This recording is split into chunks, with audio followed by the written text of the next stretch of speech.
নমস্কার বন্ধুরা, কথক কৌশিকের গল্পের আসরে আপনাদের স্বাগত। আশা করি আপনারা সবাই সুস্থ আছেন।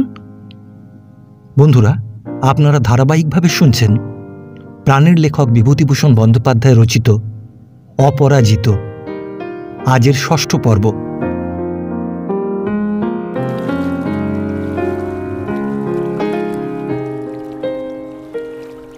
চলে আসবার সময় কিন্তু অপর্ণার সঙ্গে দেখা হলো না। অপুর আগ্রহ ছিল, কিন্তু আত্মীয় কুটুম্ব পরিজনে বাড়ি সরগরম। কাকে যে বলে অপর্ণাকে একবার ডেকে দিতে। মুখচোরা অপু ইচ্ছাটা কাউকে জানাতে পারল না। নৌকায় উঠে মুরারির ছোট ভাই বিশু বলল, আসবার সময় দিদির সঙ্গে দেখা করে এলেন না কেন জামাইবাবু? দিদি সিঁড়ির ঘরে জানলার ধারে দাঁড়িয়ে কাঁদছিল আপনি যখন চলে আসেন। কিন্তু নৌকা তখন জোর ভাঁটার টানে জসাইকাটির বাঁকের প্রায় কাছাকাছি এসে পৌঁছেছে। এবার কলকাতায় এসে অনেকদিন পরে দেওয়ানপুরের বাল্যবন্ধু দেবব্রতর সঙ্গে দেখা হলো। সে আমেরিকা যাচ্ছে। পরস্পরের দেখা সাক্ষাৎ না হওয়ায় কেউ কারো ঠিকানা জানত না। অথচ দেবব্রত এখানেই কলেজে পড়ছিল। এবার বিএসসি পাশ করেছে। অপুর কাছে ব্যাপারটা আশ্চর্য ঠেকল। আনন্দ হলো, হিংসাও হলো। প্রতি শনিবারে বাড়ি না গিয়ে থাকতে পারত না যে সেই ঘর পাগল দেবব্রত আমেরিকা চলে যাচ্ছে। মাস দুতিন বড় কষ্টে কাটল। আজ 1 বছরের অভ্যাস। অফিস থেকে বাসায় ফিরে অপর্ণার হাসি ভরা মুখ দেখে কর্মক্লান্ত মন শান্ত হতো। আজকাল এমন কষ্ট হয়। বাসায় না ফিরেই সোজা ছেলে পড়াতে যায় আজকাল। বাসায় মন লাগে না, খালি খালি ঠেকে। লীলারা কেউ এখানে নেই। বর্ধমানের বিষয় নিয়ে কি সব মামলা মকদ্দমা চলছে। অনেক দিন থেকে তারা সেখানে। একদিন রবিবারে সে বেলুড় মঠ বেরিয়ে এসে অপর্ণাকে এক লম্বা চিঠি দিল। ভারী ভালো লেগেছে জায়গাটা। অপর্ণা এখানে এলে একদিন বেরিয়ে আসবে। এসব পত্রের উত্তর অপর্ণা খুব শীঘ্রই দেয়, কিন্তু পত্রখানার কোনো জবাব এলো না। 2 দিন, 4 দিন, 7 দিন হয়ে গেল। তার মন অস্থির হয়ে উঠল। কি ব্যাপার? অপর্ণা হয়তো নেই, সে মারা গিয়েছে। ঠিক তাই। রাত্রে নানা রকম স্বপ্ন দেখে। অপর্ণা ছলছল চোখে বলছে, তোমায় তো বলেছিলাম আমি বেশি দিন বাঁচব না, মনে নেই? সেই মনসাপোতায় একদিন রাত্রে আমার মনেকে বলতো, যাই, আবার 8 জন্মে দেখা হবে। পরদিন পড়বে শনিবার। সে অফিস গেল না। চাকরির মায়া না করেই সুটকেস গুছিয়ে বের হতে যাচ্ছে, এমন সময় শ্বশুরবাড়ির পত্র পেল। সকলেই ভালো আছে। যাক, বাঁচা গেল। উফ, কি ভয়ানক দুর্ভাবনার মধ্যে ফেলেছিল এরা। অপর্ণার উপর একটু অভিমানও হলো। কি কাণ্ড! মন ভালো না থাকলে এমন সব অদ্ভুত কথাও মনে আসে। কদিন সে ক্রমাগত ভাবছে, ওগো মাঝি তরি হেথা গানটা কলকাতায় আজকাল সবাই গায়, কিন্তু গানটার বর্ণনার সঙ্গে তার শ্বশুরবাড়ির এত হুবহু মিল হয় কি করে? গানটা কি তার বেলা খেটে যাবে? শনিবার অফিস থেকে ফিরে দেখল মুরারি তার বাসায় বারবারান্দায় চেয়ারখানাতে বসে আছে। শ্যালককে দেখে অপু খুব খুশি হলো। হাসি মুখে বলল, এই কি বাস রে, সাক্ষাৎ বড় কুটুম যে, কার মুখ দেখে না জানি আজ সকালে। মুরারি খামে আটা একখানা চিঠি তার হাতে দিল। কোনো কথা বলল না। অপু পত্রখানা হাত বাড়িয়ে নিতে গিয়ে দেখল মুরারির মুখ কেমন হয়ে গেছে। সে যেন চোখের জল চাপতে প্রাণপণ চেষ্টা করছে। অপুর বুকের ভেতরটা যেন হিম হয়ে গেল। কেমন করে আপনা আপনি তার মুখ দিয়ে বের হলো, অপর্ণা নেই। মুরারি নিজেকে আর সামলাতে পারল না। কি হয়েছিল? কাল সকালে 8টার সময় প্রসব হলো। 9:30টার সময় জ্ঞান ছিল। আগাগোড়া ছোট কাকিমার কাছে চুপি চুপি নাকি বলেছিল ছেলে হওয়ার কথা তোমাকে তার করে জানাতে। তখন ভালোই ছিল। হঠাৎ 9টার পর থেকে। এরপর অপু অনেক সময় ভেবে আশ্চর্য হতো, সে তখন স্বাভাবিক সুরে অতগুলি প্রশ্ন একসঙ্গে করেছিল কি করে। মুরারি বাড়ি ফিরে গল্প করেছিল, অপূর্বকে কি করে খবরটা শোনাবো, সারা রেল স্টিমারে শুধু তাই ভেবেছিলাম, কিন্তু সেখানে গিয়ে আশ্চর্য হয়ে গেলাম। আমায় বলতে হলো না, ওই খবর টেনে বার করলে। মুরারি চলে গেলে সন্ধ্যার দিকে একবার অপুর মনে হলো, নবজাতক পুত্রটি বেঁচে আছে না নেই। সে কথা তো মুরারিকে জিজ্ঞাসা করা হয়নি, বা সেও কিছু বলেনি। কে জানে, হয়তো নেই।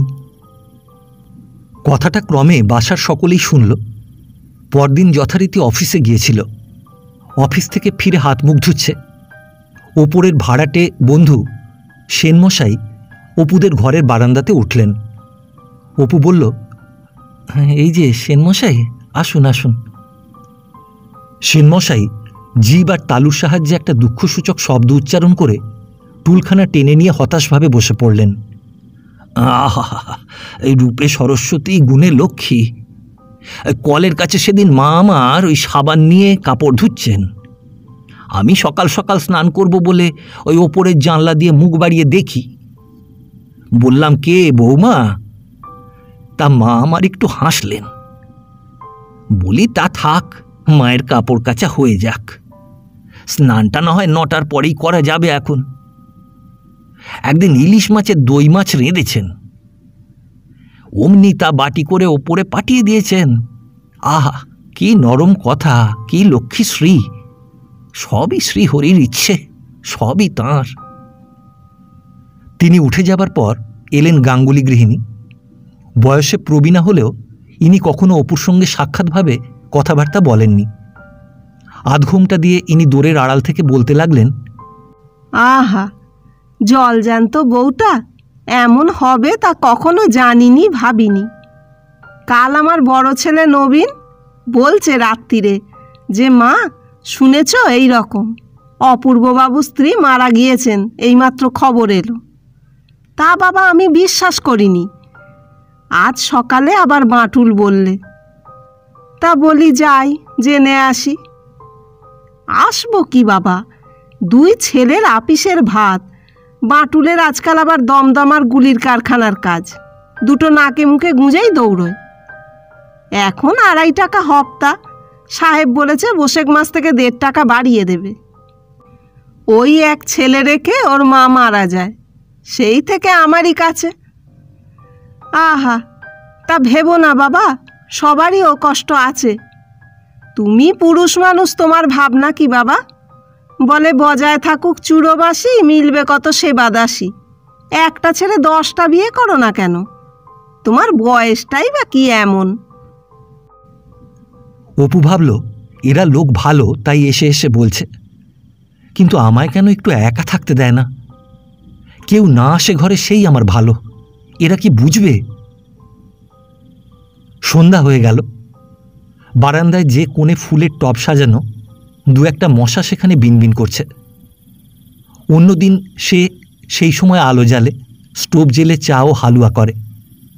আজ অন্ধকারের মধ্যে বারান্দার চেয়ারখানাতেই বসে রইল। এক মনে সে কি একটা ভাবছিল, গভীরভাবে ভাবছিল। ঘরের মধ্যে দেশলাই জ্বালার শব্দে সে চমকে উঠল। বুকের ভেতরটা যেন কেমন করে উঠল। মুহূর্তের জন্য মনে হলো যেন অপর্ণা আছে এখানে। থাকলে এই সময় সে স্টোভ ধরাতো, সন্ধ্যা দিত। ডেকে বলল, কে? পিন্টু এসে বলল, ও কাকা বাবু, মা আপনাদের কেরোসিনের তেলের বোতলটা কোথায় জিজ্ঞেস করলে। অপু বিস্ময়ের সুরে বলল, ঘরে কে রে পিন্টু? তোর মা? ও বউ ঠাকরুন।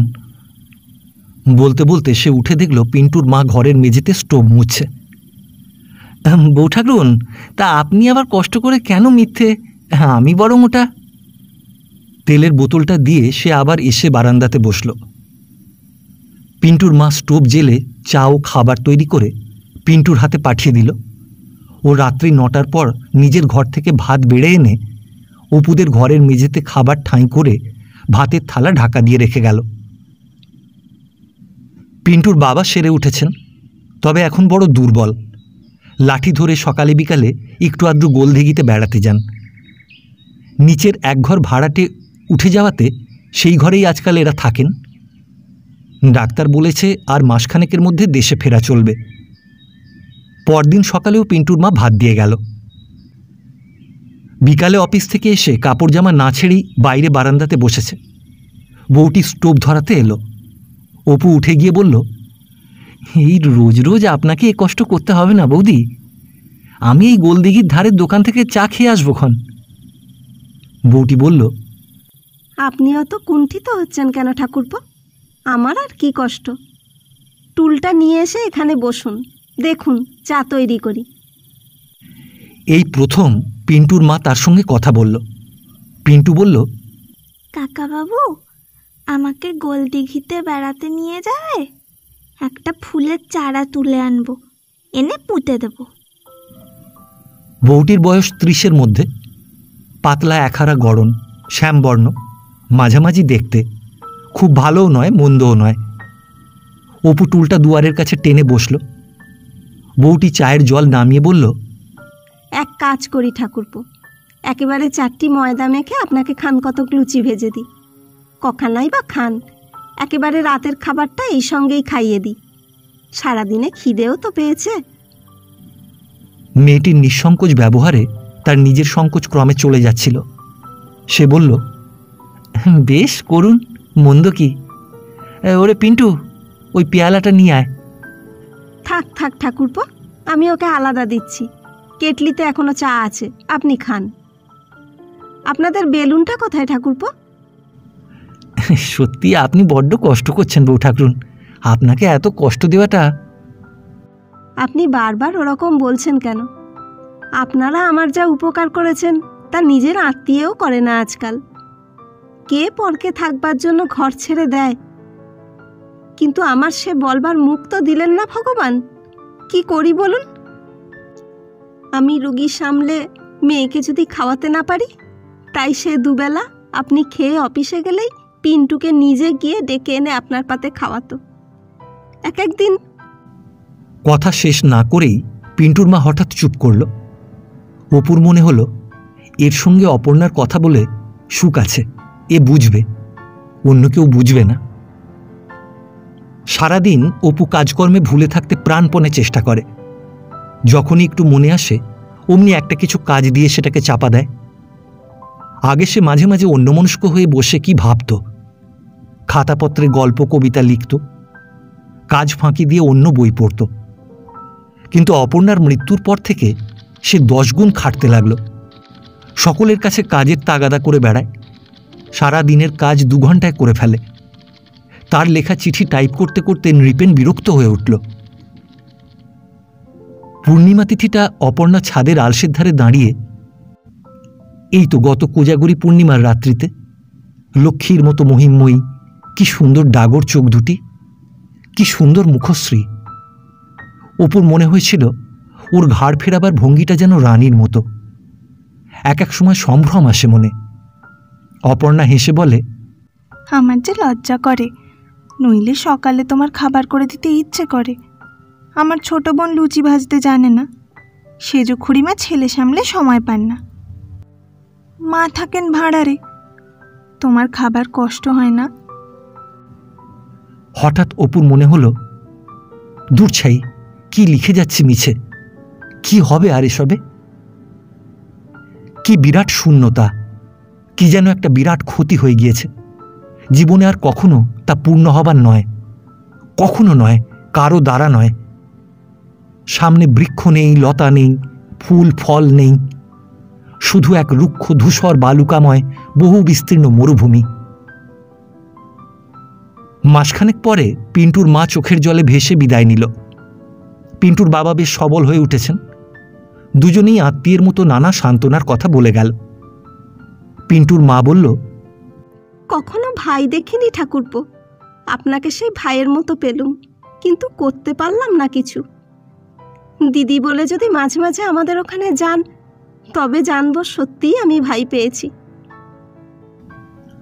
অপু সংসারের বহু দ্রব্য পিন্টুদের জিনিসপত্রের সঙ্গে বেঁধে দিল। ডালা, কুলো, ধামা, বঁটি, চাকি, বেলুন। পিন্টুর মা কিছুতেই সেসব নিতে রাজি নয়। অপু বলল, কি হবে বৌঠান, সংসার তো উঠে গেল, ওসব আর কি হবে? অন্য কাউকে বিলিয়ে দেওয়ার চেয়ে আপনারা নিয়ে যান, আমার মনে তৃপ্তি হবে তবু। মৃত্যুর পর কি হয় কেউ বলতে পারে না। দু একজনকে জিজ্ঞাসাও করল, ওসব কথা ভেবে তো তাদের ঘুম নেই। মেসে বরদাবাবুর উপর তার শ্রদ্ধা ছিল, তার কাছেও একদিন কথাটা পারল। বরদাবাবু তাকে মামুলি সান্ত্বনার কথা বলে কর্তব্য সমাপন করলেন।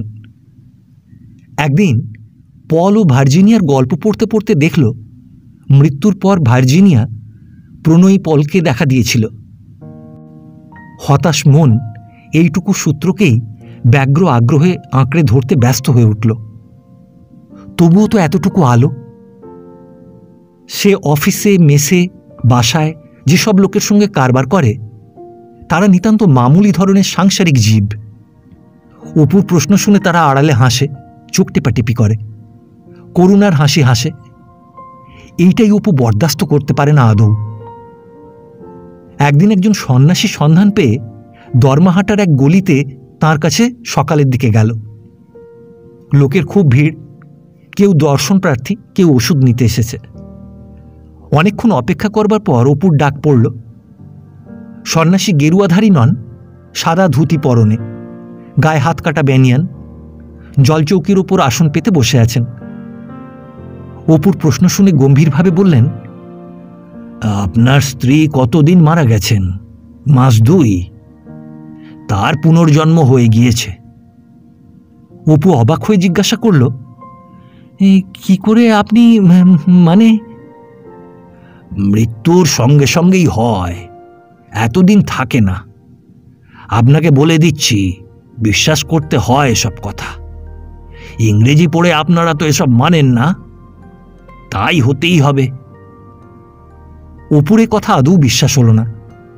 অপর্ণা তার অপর্ণা, আর মাস 8-9 পরে অন্য দেশে কোনো গৃহস্থের ঘরে সব ভুলে ছোট খুকি হয়ে জন্মাবে? এত স্নেহ, এত প্রেম, এত মমতা, এসব ভুয়োবাজি, অসম্ভব। সারা রাত কিন্তু এই চিন্তায় সে ছটফট করতে লাগল। একবার ভাবে হয়তো সন্ন্যাসী ঠিকই বলেছেন, কিন্তু তার মন বলে ও কথাই নয়, মিথ্যা, মিথ্যা, মিথ্যা। স্বয়ং পিতামহ ব্রহ্মা এসে বললেও সে কথা বিশ্বাস করবে না। দুঃখের মধ্যে হাসিও পেল। ভাবল অপর্ণার পুনর্জন্ম হয়ে গেছে, ওর কাছে টেলিগ্রাম এসেছে। হামবাক কোথাকার, দেখো না কাণ্ড। এত ভয়ানক সঙ্গীহীনতার ভাব গত 10-11 মাস তার হয়নি। পিন্টুরা চলে যাওয়ার পর বাসাও আর ভালো লাগে না। অপর্ণার সঙ্গে বাসাটা এতখানি জড়ানো যে আর সেখানে থাকা অসম্ভব হয়ে উঠল। তদুপরি বিপদ, গাঙ্গুলি গিন্নি তার কোন বোনঝির সঙ্গে তার বিবাহের যোগাযোগের জন্য একেবারে উঠে পড়ে লেগেছেন। তাকে একা একটু বসতে দেখলে সংসারের অসারত্ব, কথিত বোনঝিটির রূপগুণ, সম্মুখের মাঘ মাসে মেয়েটিকে একবার দেখে আসবার প্রস্তাব, নানা বাজে কথা। নিজে রেঁধে খাওয়ার ব্যবস্থা, অবশ্য ইতিপূর্বে সে বরাবরই রেঁধে খেয়ে এসেছে বটে, কিন্তু এবার যেন রাঁধতে গিয়ে কার উপর একটা সুতীব্র অভিমান। ঘরটাও বড় নির্জন, রাত্রিতে প্রাণ যেন হাঁপিয়ে ওঠে। পাষাণ ভারের মতো দারুণ নির্জনতা সব সময় বুকের উপর চেপে বসে থাকে। এমনকি শুধু ঘর নয়, পথে ঘাটে অফিসেও তাই। মনে হয় জগতে কেউ কোথাও আপনার নেই। তার বন্ধু বান্ধবদের মধ্যে কে কোথায় চলে গেছে ঠিকানা নেই। প্রণবও নেই এখানে। মুখের আলাপি 2-4 জন বন্ধু আছে বটে, কিন্তু ওসব বেদরদি লোকের সঙ্গ ভালো লাগে না। রবিবার ও ছুটির দিনগুলো তো আর কাটেই না। অপুর মনে পড়ে বছরখানেক পূর্বেও শনিবারের প্রত্যাশায় সেই সব আগ্রহ ভরা দিন গোনা। আর আজকাল শনিবার যত নিকটে আসে তত ভয় বাড়ে। বউবাজারের এক গলির মধ্যে তার এক কলেজ বন্ধুর পেটেন্ট ওষুধের দোকান। অপর্ণার কথা ভুলে থাকবার জন্য সে মাঝে মাঝে সেখানে গিয়ে বসে। এ রবিবার দিনটাও বেড়াতে বেড়াতে গেল। কারবারের অবস্থা খুব ভালো নয়। বন্ধুটি তাকে দেখে বলল, ও তুমি? আমার আজকাল হয়েছে ভাই, কে আসিল বলে চমকিয়ে চাই, কাননে ডাকিলে পাখি। সকাল থেকে হরদম পাওনাদার আসছে আর যাচ্ছে। আমি বলি বুঝি কোনো পাওনাদার এলো? এসো বসো বসো। অপু বসে বলল, ওই কাবুলির টাকাটা শোধ দিয়েছ? আই কোথা থেকে দেবো দাদা, সে এলেই পালাই, আর নয়তো মিথ্যা কথা বলি। খবরের কাগজে বিজ্ঞাপনের দেনার দরুন ছোট আদালতে নালিশ করেছিল, পরশু এসে বাক্সপত্র আদালতের বেলিফ সিল করে গিয়েছে। তোমার কাছে বলতে কি, এবেলার বাজারের খরচটা পর্যন্ত নেই, তার উপর ভাই বাড়িতে সুখ নেই। আমি চাই একটু ঝগড়াঝাটি হোক, মান অভিমান হোক, তা নয়। আর বউটা হয়েছে এমন ভালো মানুষ, সাত চড়ে রা নেই। বলো কি হে, সে তোমার ভালো লাগে না বুঝি? রামু পানসে লাগে, ঘোর পানসে। আমি চাই একটু দুষ্টু হবে, একগুঁয়ে হবে, স্মার্ট হবে, তা নয়। এত ভালো মানুষ, আর যা বলছি তাই করছে। সংসারের এই কষ্ট, হয়তো একবেলা খাওয়াই হলো না, মুখে কথাটি নেই, কাপড় নেই, তাই সই। আর ডাইনে বললে তক্ষুনি ডাইনে, আর বাঁয়ে বললে বাঁয়ে। না, একবার অসহ্য হয়ে পড়েছে। বৈচিত্র্য নেই রে ভাই। ওই পাশের বাসার বউটা সেদিন কেমন স্বামীর উপর রাগ করে কাঁচের গ্লাস, হাত বাক্স দুমদাম করে আচার মেরে ভাঙলে, দেখে হিংসে হলো। ভাবলাম হায় রে, আমার কি কপাল। এই না, হাসি না, আমি তোমাকে সত্যি সত্যি প্রাণের কথা বলছি ভাই।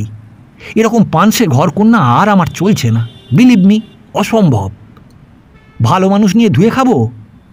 একটা দুষ্টু মেয়ের সন্ধান দিতে পারো? কেন, আবার বিয়ে করবে নাকি? একটাকে পারো না খেতে দিতে? তোমার দেখছি সুখে থাকতে ভূতে কি লয়। না ভাই, এ সুখ আমার আর, এই জীবনটা এখন দেখছি একেবারে ব্যর্থ হলো। মনের কোনো স্বাদই মিটল না। এক এক সময় ভাবি ওর সঙ্গে আমার ঠিক মিলন হয়নি। মিলন যদি ঘটতো তাহলে দ্বন্দ্বও হতো, বুঝলে না? কে টেপি? এই যে এই আমার বড় মেয়ে। এই শোন, তোর মার কাছ থেকে দুটো পয়সা নিয়ে ওই 2 পয়সার বেগুনি কিনে নিয়ে এতো, এই আমাদের জন্যে। আর পারো অমনি চায়ের কথা বলে দে।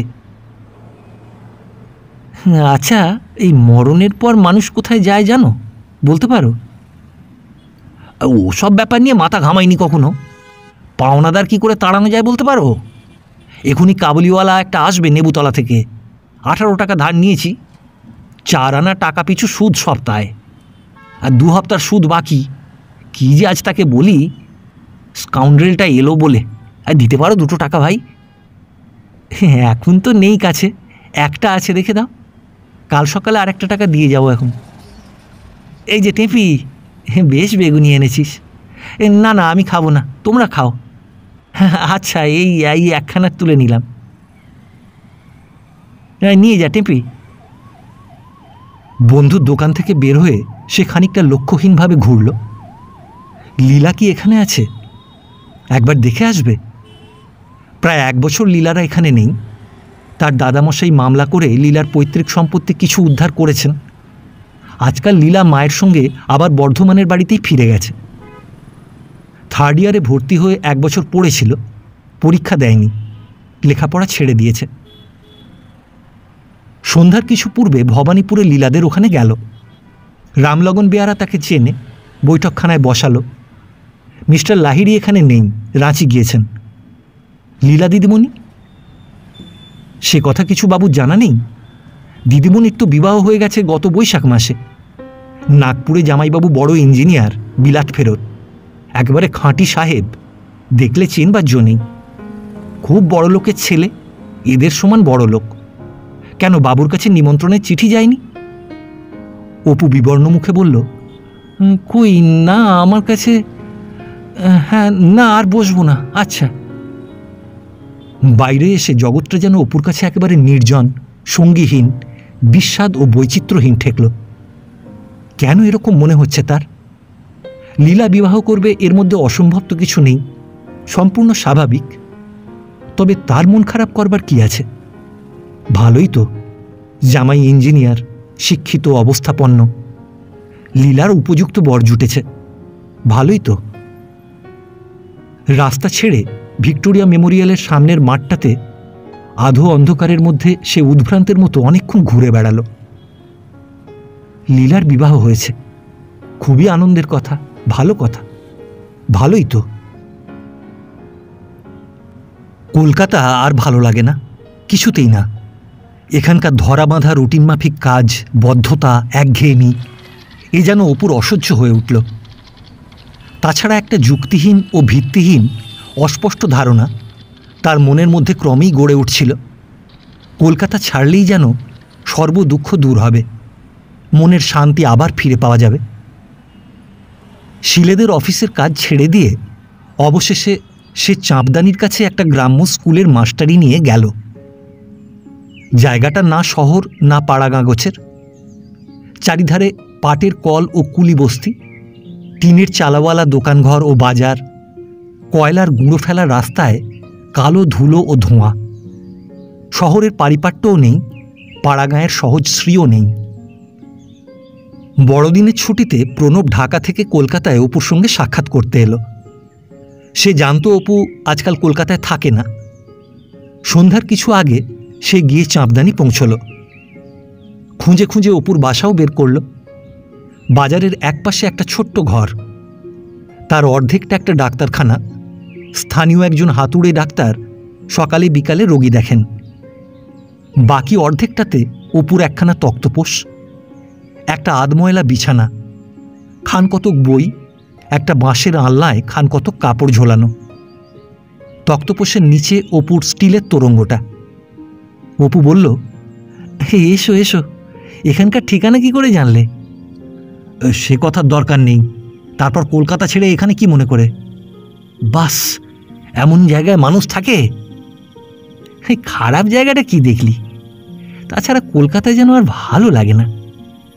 দিন কতক এমন হলো যে বাইরে যেখানে হয় যাব। সেই সময় এই মাস্টারিটা জুটে গেল, তাই এখানে এলাম। দাঁড়া, তোর চায়ের কথা বলে আসি।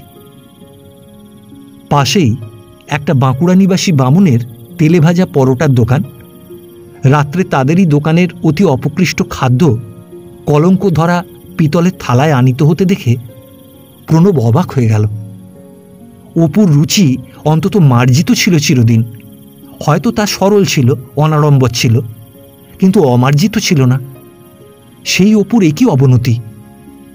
এরকম একদিন নয়, রোজই রাত্রে নাকি এই তেলে ভাজা পরোটাই অপুর প্রাণধারণের একমাত্র উপায়। এত অপরিষ্কারও তো সে অপুকে কস্মিনকালে দেখেছে বলে মনে হয় না। কিন্তু প্রণবের সবচেয়ে বুকে বাজল যখন পরদিন বিকালে অপু তাকে সঙ্গে নিয়ে পাশের এক স্যাকরার দোকানে নিচ শ্রেণীর তাসের আড্ডায় অতি ইতর ও স্থূল ধরনের হাস্য পরিহাসের মধ্যে বসে ঘণ্টার পর ঘণ্টা ধরে মহানন্দে তাস খেলতে লাগল। অপুর ঘরটাতে ফিরে এসে প্রণব বলল, এই কাল আমার সঙ্গে চল অপু, এখানে তোকে থাকতে হবে না, এখান থেকে চল। অপু বিস্ময়ের সুরে বলল, কেন রে, কি খারাপ দেখলি এখানে? বেশ জায়গা তো, বেশ লোক সবাই। ওই যে দেখলি বিশ্বম্ভর স্বর্ণকার, উনি এদিকের একজন বেশ অবস্থাপন্ন লোক। ওর বাড়ি দেখিস নি, গোলা কত। এই মেয়ের বিয়েতে আমায় নেমন্তন্ন করেছিল, কি খাওয়ানটাই খাওয়ালেন, উফ। পরে খুশির সঙ্গে বলল, এখানে ওরা সব বলেছেন আমায় ধানের জমি দিয়ে বাস করাবেন। নিকটেই বেগমপুরে ওদের ওই বেশ জায়গা, কাল তোকে দেখাবো, চল। ওরাই ঘরদোর বেঁধে দেবেন বলেছেন। আপাতত মাটির, মানে বিচুলির ছাউনি। এদেশে উলুখড় হয় নাকি না? প্রণব সঙ্গে নিয়ে যাবার জন্য খুব পীড়াপিড়ি করল। অপু তর্ক করল, নিজের অবস্থার প্রাধান্য প্রমাণ করবার উদ্দেশ্যে নানা যুক্তির অবতারণা করল। শেষে রাগ করল, বিরক্ত হল, যা সে কখনো হয় না। প্রকৃতিতে তার রাগ বা বিরক্তি ছিল না কখনোই। অবশেষে প্রণব নিরুপায় অবস্থায় পরদিন সকালে ট্রেনে কলকাতায় ফিরে গেল। যাবার সময় তার মনে হলো সে অপু যেন আর নেই। প্রাণশক্তির প্রাচুর্য একদিন যার মধ্যে উছলে উঠতে দেখেছে, আজ সে যেন প্রাণহীন, নিষ্প্রভ।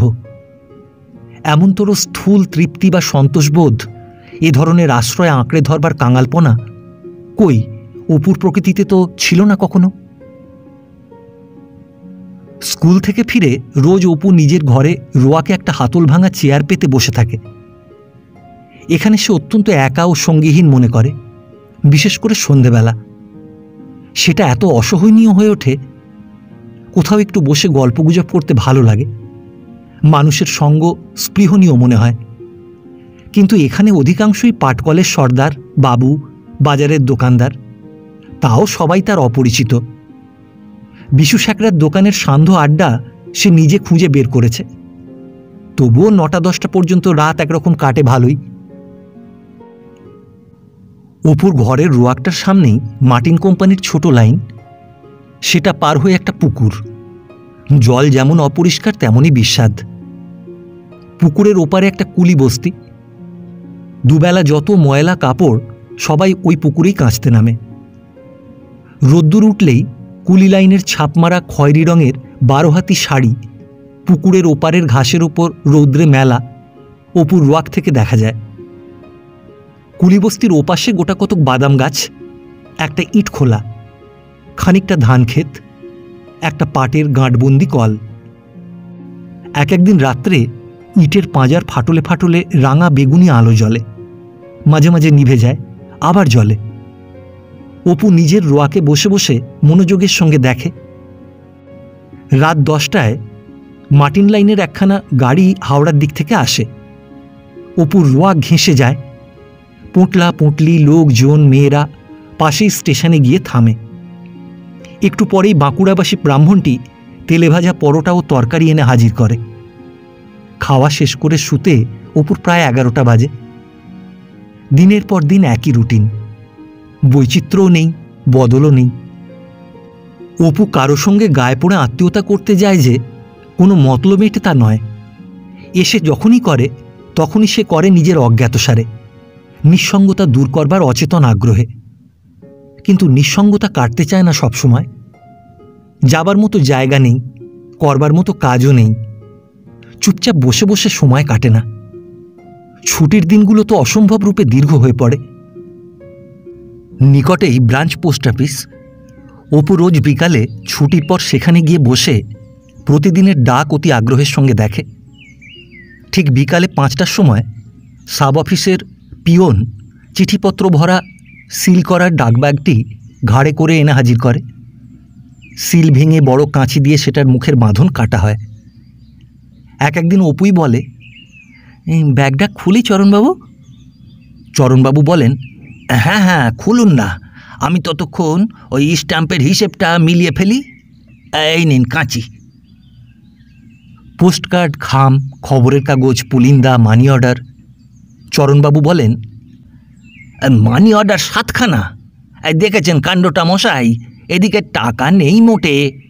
টোটালটা দেখুন না একবার দয়া করে, ওই 57 টাকা 9 আনা। তবেই হয়েছে, রইল পড়ে। আমি তো আর স্ত্রীর গয়না বন্ধক দিয়ে টাকা এনে মানি অর্ডার তামিল করতে পারি না মশাই। এদিকে ক্যাশ বুঝে নেওয়া চাই বাবুদের রোজ রোজ। প্রতিদিন বিকালে পোস্টমাস্টারের টহলদারি করা অপুর কাছে অত্যন্ত আনন্দদায়ক কাজ। সাগ্রহে স্কুলের ছুটির পর পোস্ট অফিসে দৌড়নো চাই তার সবচেয়ে আকর্ষণের বস্তু খামের চিঠিগুলো। প্রতিদিনের ডাকে বিস্তর খামের চিঠি আসে, নানা ধরনের খাম, সাদা, গোলাপি, সবুজ, নীল। চিঠি প্রাপ্তিটা চিরদিনই জীবনের একটি দুর্লভ ঘটনা বলে চিরদিনই চিঠির, বিশেষ করে খামের চিঠির প্রতি তার কেমন একটা বিচিত্র আকর্ষণ। মধ্যে 2 বছর অপর্ণা সে পিপাসা মিটিয়েছিল। একখানা খাম বা তার ওপরের লেখাটা এতটা হুবহু সেরকম যে প্রথমটা হঠাৎ মনে হয় বুঝিবা সেই চিঠি দিয়েছে। একদিন শ্রীগোপাল মল্লিক লেনের বাসায় এইরকম খামের চিঠি তারও কত আসত। তার নিজের চিঠি কোনোদিন থাকে না, সে জানে তা কোথাও থেকে আসবার সম্ভাবনা নেই, কিন্তু শুধু নানা ধরনের চিঠির বাহ্য দৃশ্যের মোহটাই তার কাছে অত্যন্ত প্রবল। একদিন কার একখানি মালিক শূন্য, সাকিম শূন্য পোস্টকার্ডের চিঠি ডেড লেটার অফিস থেকে ঘুরে সারা অঙ্গে ভক্ত বৈষ্ণবের মতো বহু ডাকমোহরের ছাপ নিয়ে এখানে এসে পড়ল। বহু সন্ধান করেও তার মালিক জুটল না। সেখানে রোজ এ গ্রাম ও গ্রাম থেকে ঘুরে আসে। পিয়ন কৈফিয়ত দেয়, এ নামে কোনো লোকই নেই এ অঞ্চলে। ক্রমে চিঠিখানা অনাদৃত অবস্থায় এখানে ওখানে পড়ে থাকতে দেখা গেল। একদিন ঘর ঝাঁট দেবার সময় জঞ্জালের সঙ্গে কে সামনের মাঠের ঘাসের উপর ফেলে দিয়েছিল। অপু কৌতূহলের সঙ্গে কুড়িয়ে নিয়ে পড়ল। শ্রীচরণ কমলেশু, মিস দাদা, আজ অনেক দিন যাবৎ আপনি আমাদের কাছে কোনো পত্রাদি দেন না, এবং আপনি কোথায় আছেন কি ঠিকানা না জানতে পারায় আপনাকেও আমরা পত্র লিখিনি। আপনার আগের ঠিকানাতেই এ পত্রখানি দিলাম, আশা করি উত্তর দিতে ভুলবেন না। আপনি কেন আমাদের কাছে পত্র দেওয়া বন্ধ করেছেন তার কারণ বুঝতে সক্ষম হইনি। আপনি বোধহয় আমাদের কথা ভুলে গেছেন, তা না হলে আপনি আমাদের এখানে না এলেও একখানা পত্র দিতে পারেন।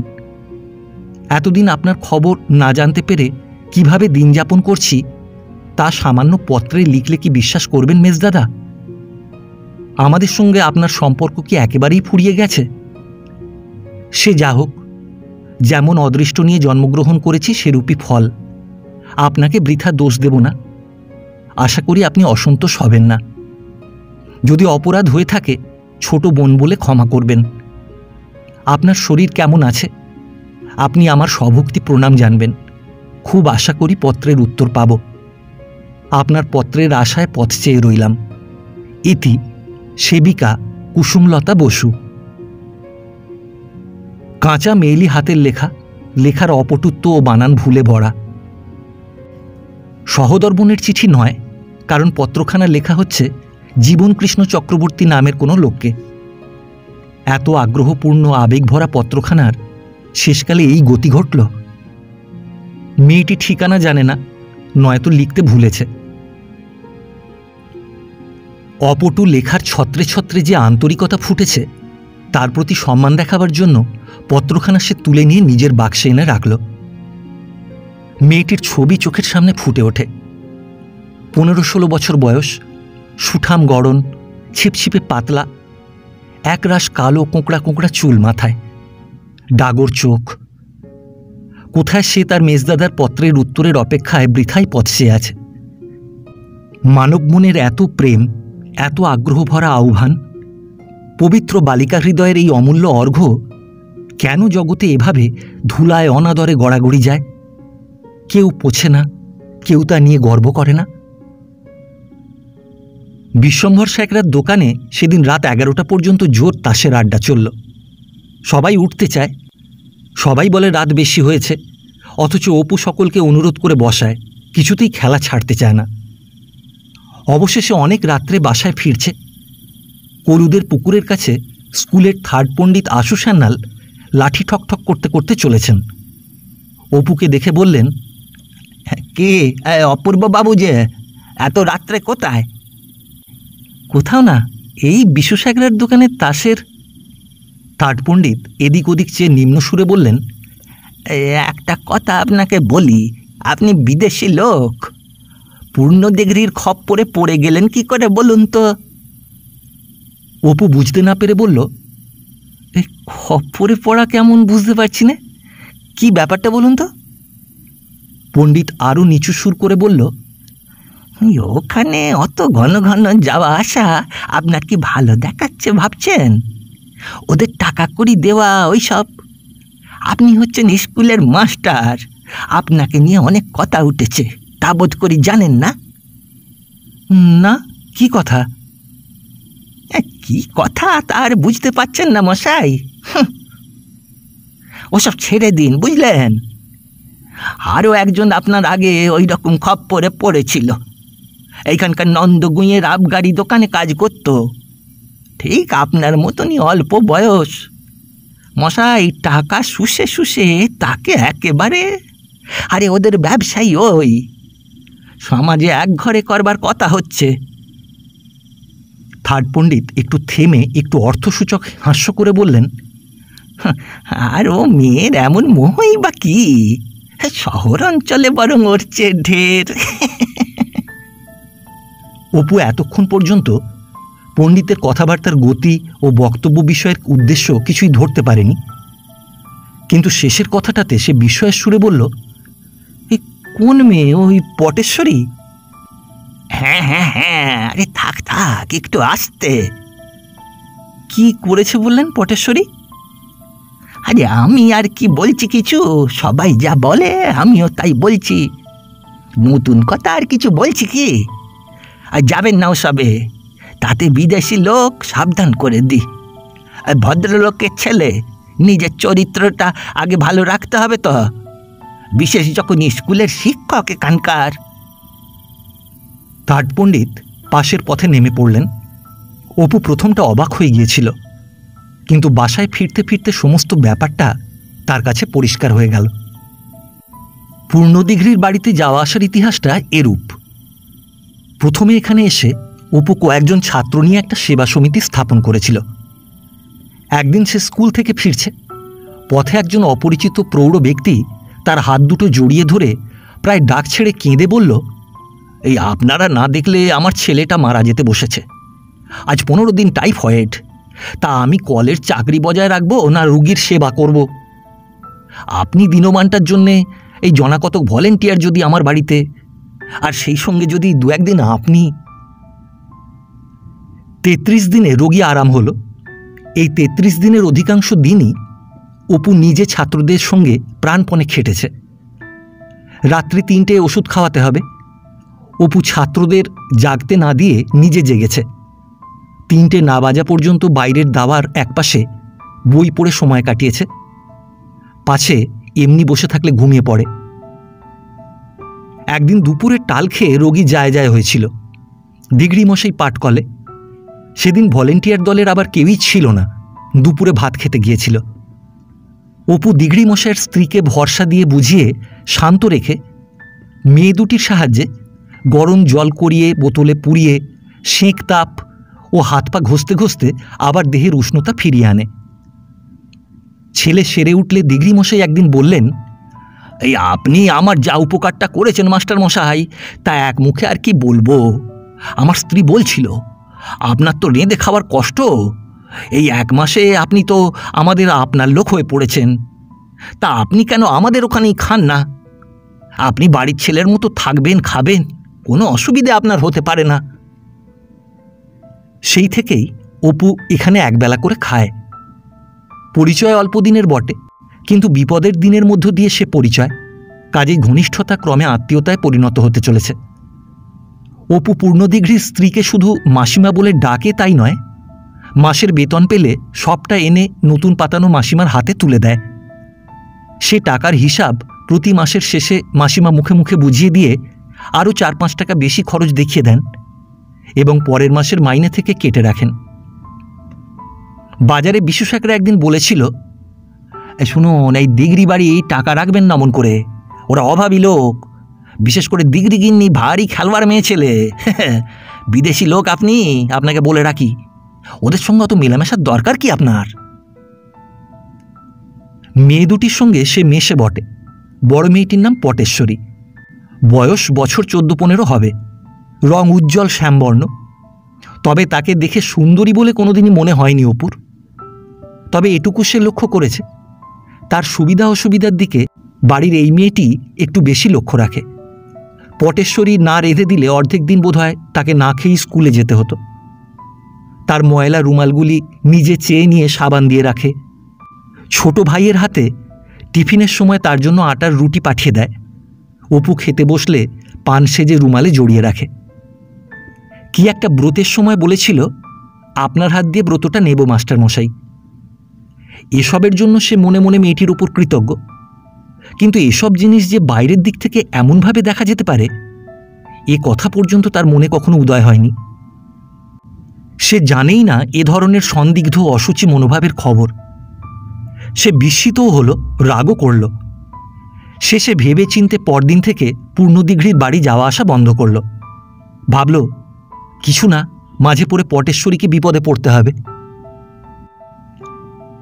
ইতিমধ্যে বাঁকুড়াবাসী বামুনটি রাশিকৃত বাজার দেনা ফেলে একদিন ঝাঁঝরা হাতা ও বেলুনখানা মাত্র সম্বল করে চাঁপদানির বাজার থেকে রাতারাতি উধাও হয়েছিল। সুতরাং আহারাদির খুবই কষ্ট হতে লাগল। দিঘড়ি বাড়ি থেকে ফিরে সে মনে মনে ভাবল, এরকম বাবা মা তো কখনো দেখিনি, বেচারিকে এভাবে কষ্ট দেওয়া, ছি, যাক, ওদের সঙ্গে কোনো সম্পর্ক আর রাখব না। সেদিন ছুটির পর অপু একখানা খবরের কাগজ উল্টাতে উল্টাতে দেখতে পেল একটা শিক্ষা বিষয়ক প্রবন্ধের লেখক তার বন্ধু জানকী, এবং নামের তলায় ব্র্যাকেটের মধ্যে লেখা আছে on deputation to England. Janaki ভালো করে MA-BT পাশ করবার পর গভর্নমেন্ট স্কুলে মাস্টারি করছে এ সংবাদ পূর্বেই সে জানত, কিন্তু তার বিলাত যাওয়ার কোনো খবরই তার কাছে ছিল না।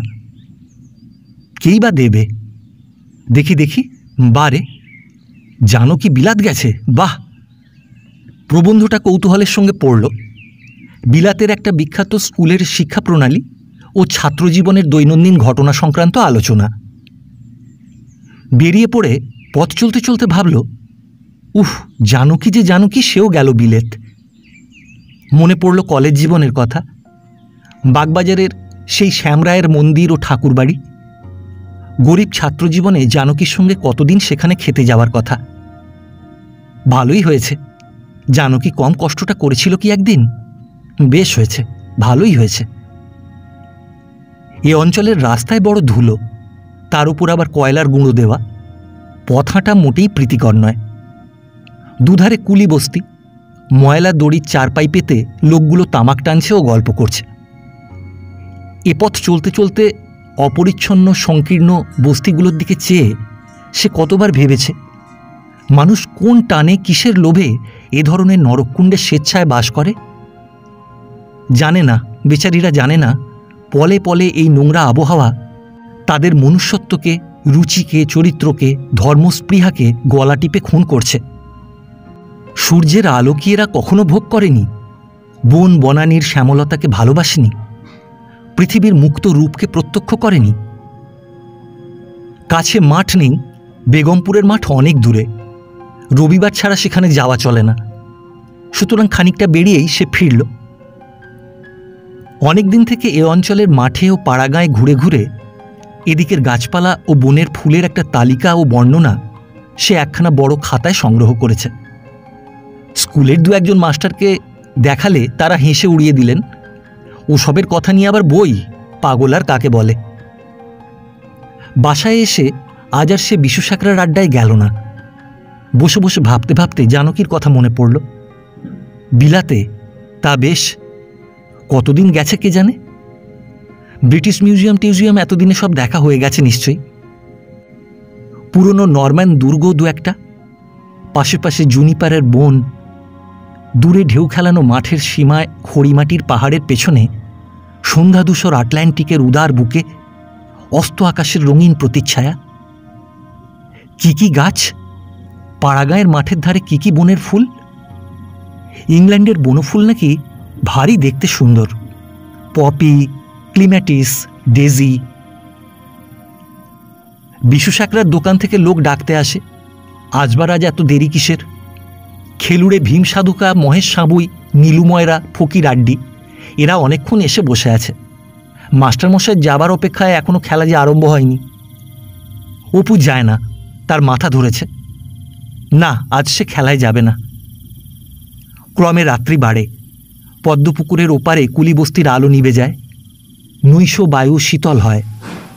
রাত্রি 10:30টায় আপ ট্রেন হেলতে দুলতে ঝকঝক শব্দে রোয়াকের কোল ঘেঁষে চলে যায়।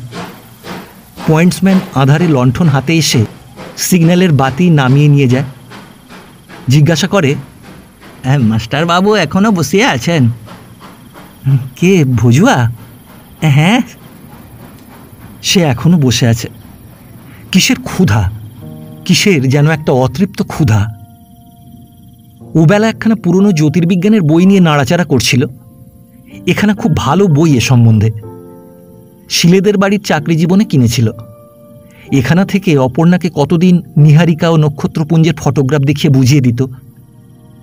ওবেলা যখন সেখানে নিয়ে পড়ছিল তখন তার চোখে পড়ল অতি ক্ষুদ্র সাদা রঙের, খালি চোখের খুব তেজ না থাকলে দেখা প্রায় অসম্ভব এমন একটা পোকা বইয়ের পাতায় চলে বেড়াচ্ছে।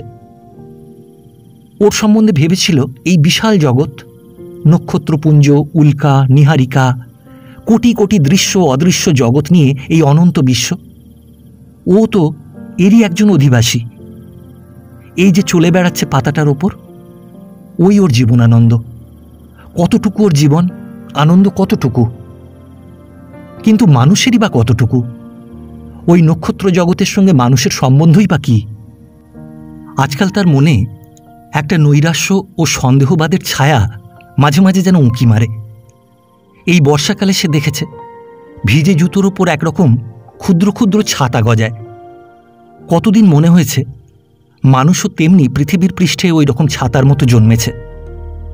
এখানকার উষ্ণ বায়ুমণ্ডল ও তার বিভিন্ন গ্যাসগুলো প্রাণপোষণের অনুকূল একটা অবস্থা সৃষ্টি করেছে বলে।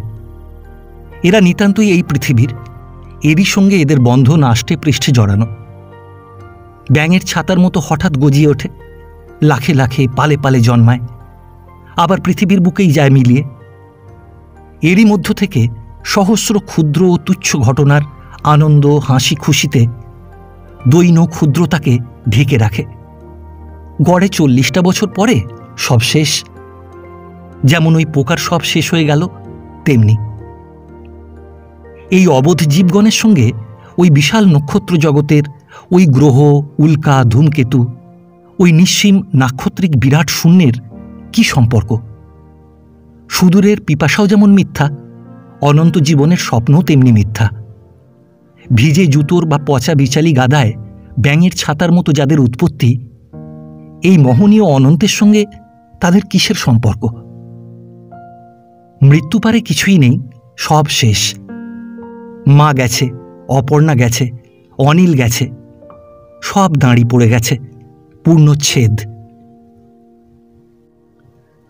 ওই জ্যোতির্বিজ্ঞানের বইখানাতে যে বিশ্বজগতের ছবি ফুটেছে, ওই পোকাটার পক্ষে যেমন তার কল্পনা ও ধারণা সম্পূর্ণ অসম্ভব, এমন সব উচ্চতর বিবর্তনের প্রাণী কি নেই, যাদের জগতের তুলনায় মানুষের জগৎটা ওই বইয়ের পাতায় বিচরণশীল প্রায় আনুবীক্ষণিক পোকাটার জগতের মতোই ক্ষুদ্র, তুচ্ছ, নগণ্য? হয়তো তাই সত্য, হয়তো মানুষের সকল কল্পনা, সকল জ্ঞান বিজ্ঞান মিলে যে বিশ্বটার কল্পনা করেছে, সেটা বিরাট বাস্তবের অতি ক্ষুদ্র এক ভগ্নাংশ নয়। তা নিতান্ত এই পৃথিবীর মাটির আধুনিক জ্যোতির্বিজ্ঞানের জগতের তুলনায় ওই পোকাটার জগতের মতো। হয়তো তাই, কে বলবে হ্যাঁ কি না? মানুষ মরে কোথায় যায়? ভিজে জুতোকে রৌদ্রে দিলে তার উপরকার ছাতা কোথায় যায়? স্কুলের সেক্রেটারি স্থানীয় বিখ্যাত চালের ব্যবসায়ী রামতারণ গুঁইয়ের বাড়ি এবার পুজোর খুব ধুমধাম।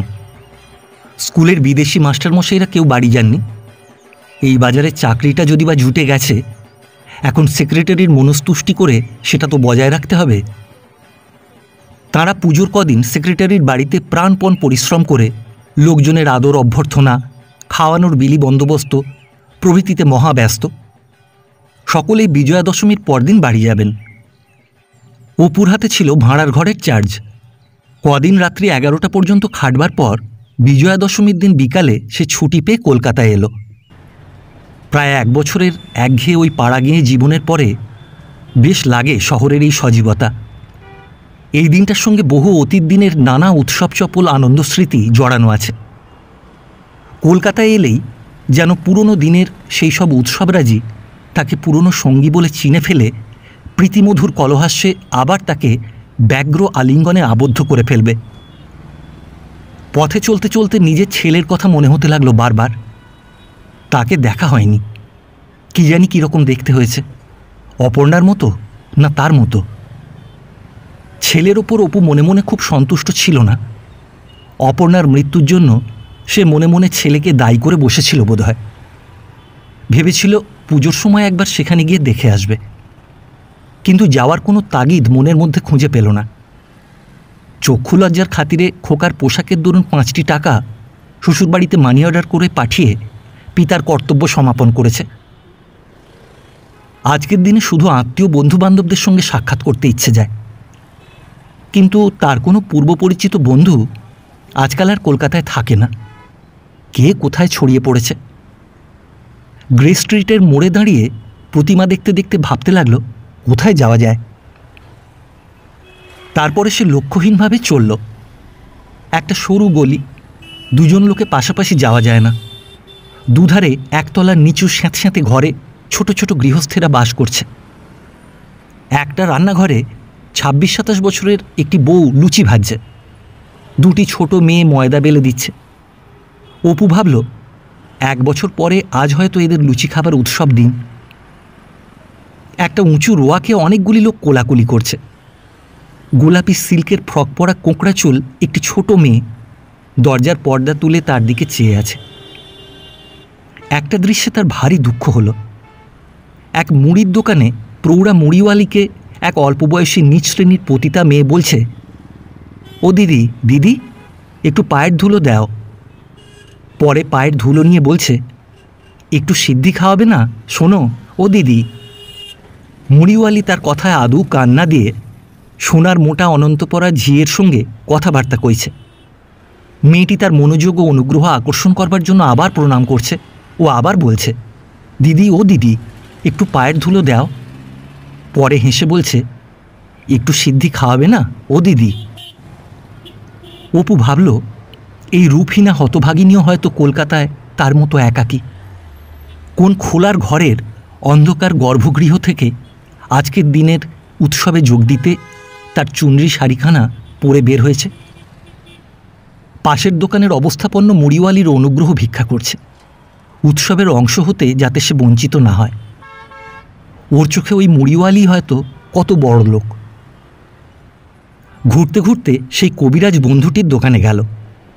বন্ধু দোকানেই বসে আছে, খুব আদর করে বলল, এসো এসো ভাই, ছিলে কোথায় এতদিন? বন্ধুর অবস্থা পূর্বাপেক্ষাও খারাপ। পূর্বের বাসা ছেড়ে নিকটের একটা গলিতে 3.5 টাকা ভাড়াতে একটা খোলার ঘর নিয়েছে, নতুবা চলে না। বলল, হ্যাঁ আর ভাই পারি নে, এখন হয়েছে দিন আনি দিন খাই অবস্থা। আমি আর স্ত্রী দুজনে মিলে বাড়িতে আচার চাটনি পয়সা প্যাকেট চা এই সব বিক্রি করি। অসম্ভব স্ট্রাগল করতে হচ্ছে ভাই। এসো বাসায় এসো। নিচু স্যাঁতস্যাঁতে ঘর, বন্ধুর বউ বা ছেলে মেয়ে কেউই বাড়ি নেই। পাড়ার মেয়েদের সঙ্গে গলির মুখে বড় রাস্তার ধারে দাঁড়িয়ে প্রতিমা দেখছে। বন্ধু বলল, এইবার আর ছেলে মেয়েদের কাপড় টাপড় দিতে পারিনি, বলি ওই পুরনো কাপড় ধোপার বাড়ি থেকে কাচিয়ে পর। বউটার চোখে জল দেখে শেষকালে ওই ছোট মেয়েটার জন্যে একখানা ডুরে শাড়ি, ওই তাই। বসো বসো, চা খাও। বাহ, আজকের দিনে যদি এলে, দাঁড়াও ডেকে আনি ওকে। অপু ইতিমধ্যে গলির মোড়ের দোকান থেকে 8 আনার খাবার কিনে আনলো। খাবারের ঠোঙা হাতে যখন সে ফিরেছে তখন বন্ধু ও বন্ধুপত্নী বাসায় ফিরেছে। বারে আবার ও কোথায় গিয়েছিলে? আরে ওতে কি খাবার? বারে খাবার তুমি আবার কেন? অপু হাসি মুখে বলল, হ্যাঁ আমার তোমার জন্য তো আনিনি, খুকি রয়েছে, ওই খোকা রয়েছে। এসো তো মানু, কি নাম? রমলা? ও বাবা, বাপের শখ দেখো, রমলা। বউ ঠাকরুন ধরুন তো এটা। বন্ধুপত্নী 1/2 ঘন্টা টেনে প্রসন্ন হাসি ভরা মুখে ঠোঙাটি হাতে নিলেন। সকলকে চা ও খাবার দিলেন, সেই খাবারই। 1/2 ঘন্টাটাক পর অপু বলল, এই উঠি ভাই, আবার চাঁদদানিতেই ফিরব।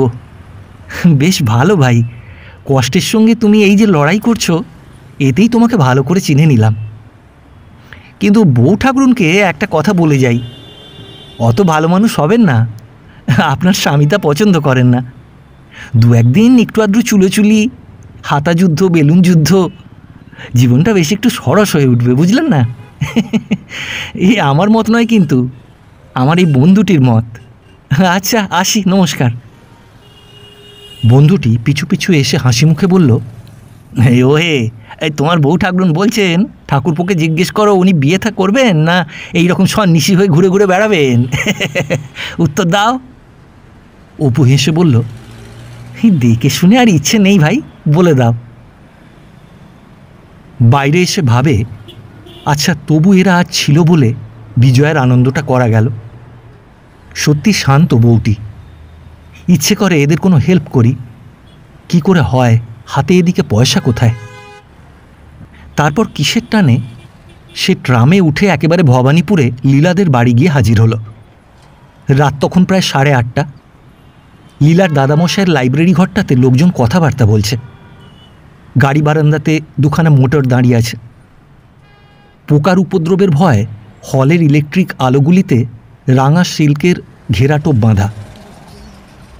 মার্বেলের সিঁড়ির ধাপ বেয়ে হলের সামনে চাতালে উঠবার সময় সেই গন্ধটা পেল। কিসের গন্ধ ঠিক সে জানে না, হয়তো দামি আসবাবপত্রের গন্ধ, নয়তো লীলার দাদামশাইয়ের দামি চুরুটের গন্ধ। এখানে এলেই ওটা পাওয়া যায়। লীলা, এবার হয়তো লীলা। অপুর বুকটা ঢিপঢিপ করতে লাগলো। লীলার ছোট ভাই বিমলেন্দু তাকে দেখতে পেয়ে ছুটে এসে হাত ধরল। এই বালকটিকে অপুর বড় ভালো লাগে। মাত্র বার দুই এর আগে সে অপুকে দেখেছে, কিন্তু কি চোখেই যে দেখেছে। একটু বিস্ময় মাখানো আনন্দের সুরে বলল, অপূর্ববাবু, আপনি এতদিন পরে কোথা থেকে? আসুন আসুন, বসবেন। এই বিজয়ের প্রণামটা দাঁড়ান। এসো এসো, কল্যাণ হোক। মা কোথায়? মা গিয়েছেন বাগবাজারের বাড়িতে, আসবেন এখনই, বসুন।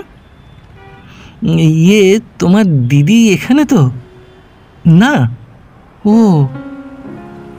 এক মুহূর্তে সারা বিজয়া দশমীর উৎসবটা, আজকের সকল ছুটোছুটি ও পরিশ্রমটা অপুর কাছে বিস্বাদ, নীরস, অর্থহীন হয়ে গেল।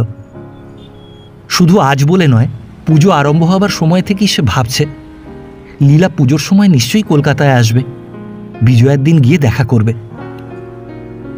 আজ চাঁপদানির চটকলে 5টার ভোঁ বেজে প্রভাত সূচনা হওয়ার সঙ্গে সঙ্গে সে অসীম আনন্দের সঙ্গে বিছানায় শুয়ে ভেবেছিল, বছর 2 পরে আজ লীলার সঙ্গে ওবেলা দেখা হবে। এখন সেই লীলাই নেই এখানে। বিমলেন্দু তাকে উঠতে দিল না, চা ও খাবার এনে খাওয়ালো। বলল, বসুন, এখন উঠতে দেব না। নতুন আইসক্রিমের কলটা এসেছে, বড় মামার বন্ধুদের জন্যে সিদ্ধির আইসক্রিম হচ্ছে।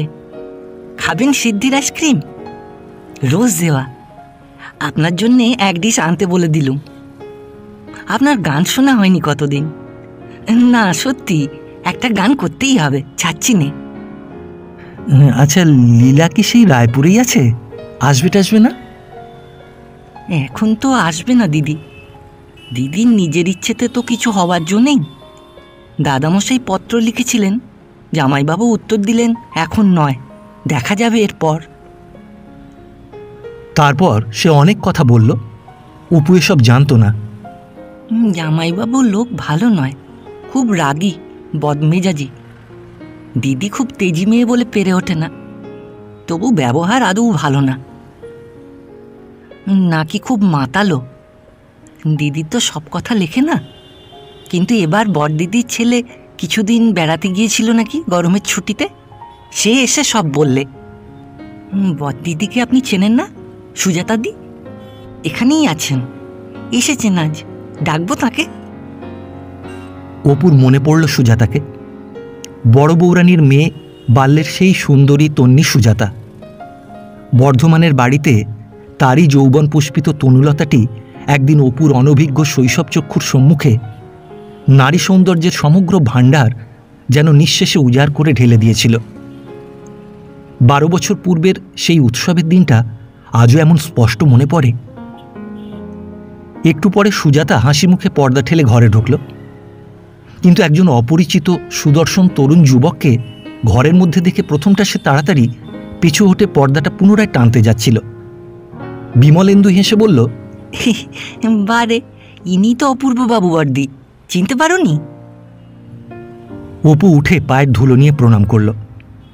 সে সুজাতা আর নেই, বয়স 30 পার হয়েছে, খুব মোটা হয়ে গেছে, মাথার সামনের দিকে 2-1 গাছা চুল উঠতে শুরু হয়েছে।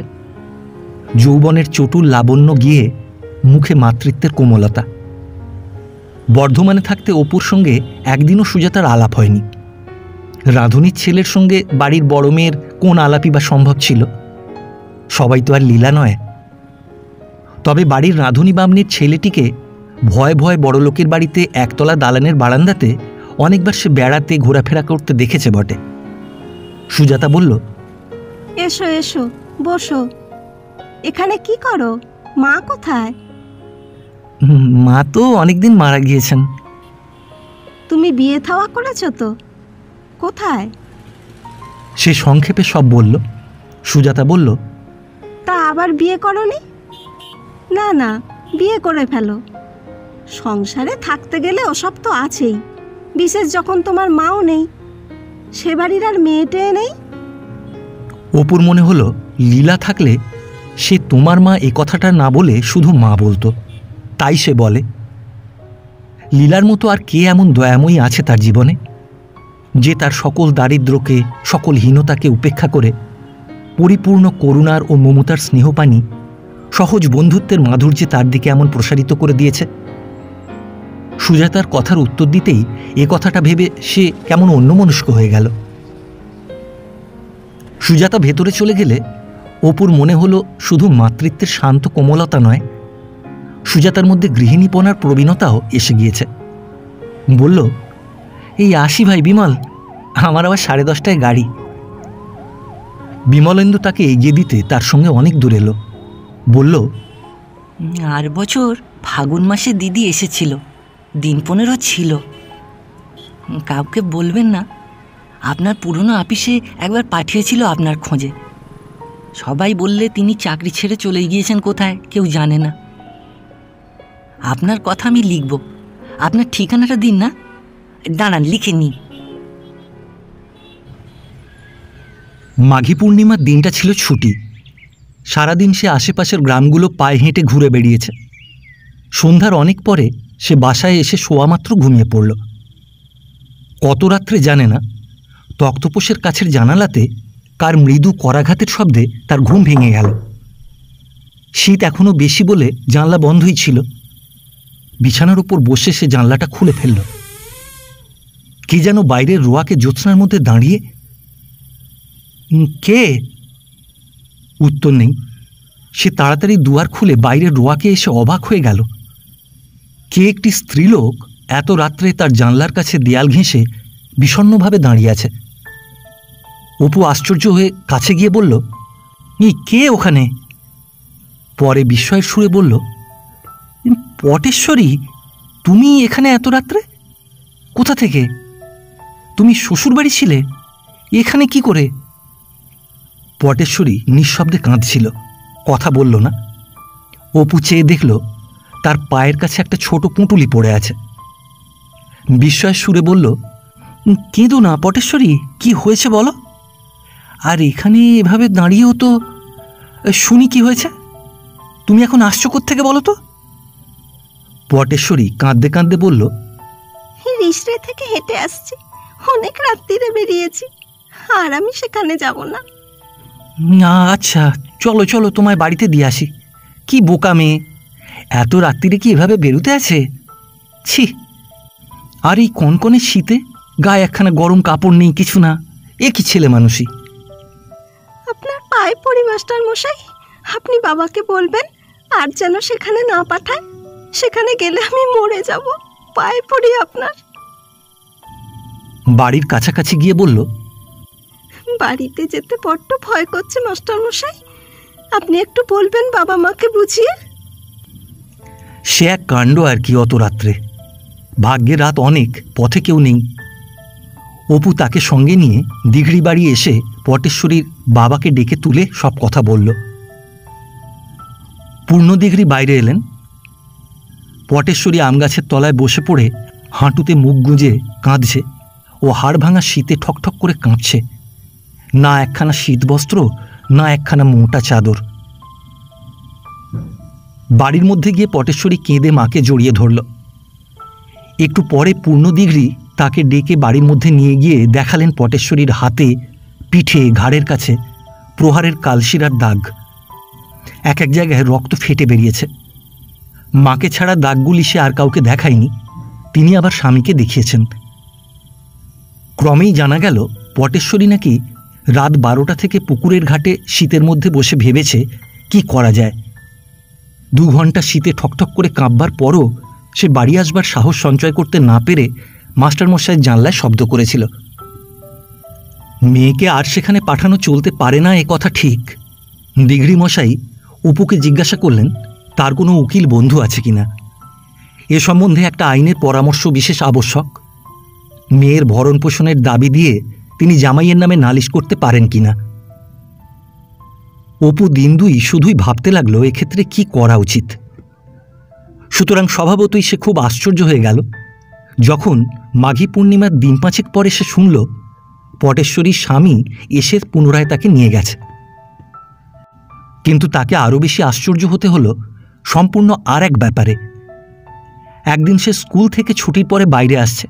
স্কুলের বেহারা তাকে হাতে একখানা চিঠি দিল।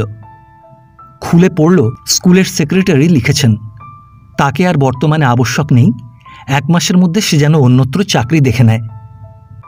অপু বিস্মিত হল।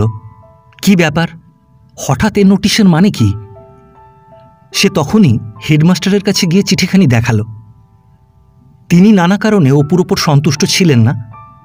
প্রথম সেবা সমিতি দল গঠন অপুই করেছিল, নেতৃত্ব করত সে।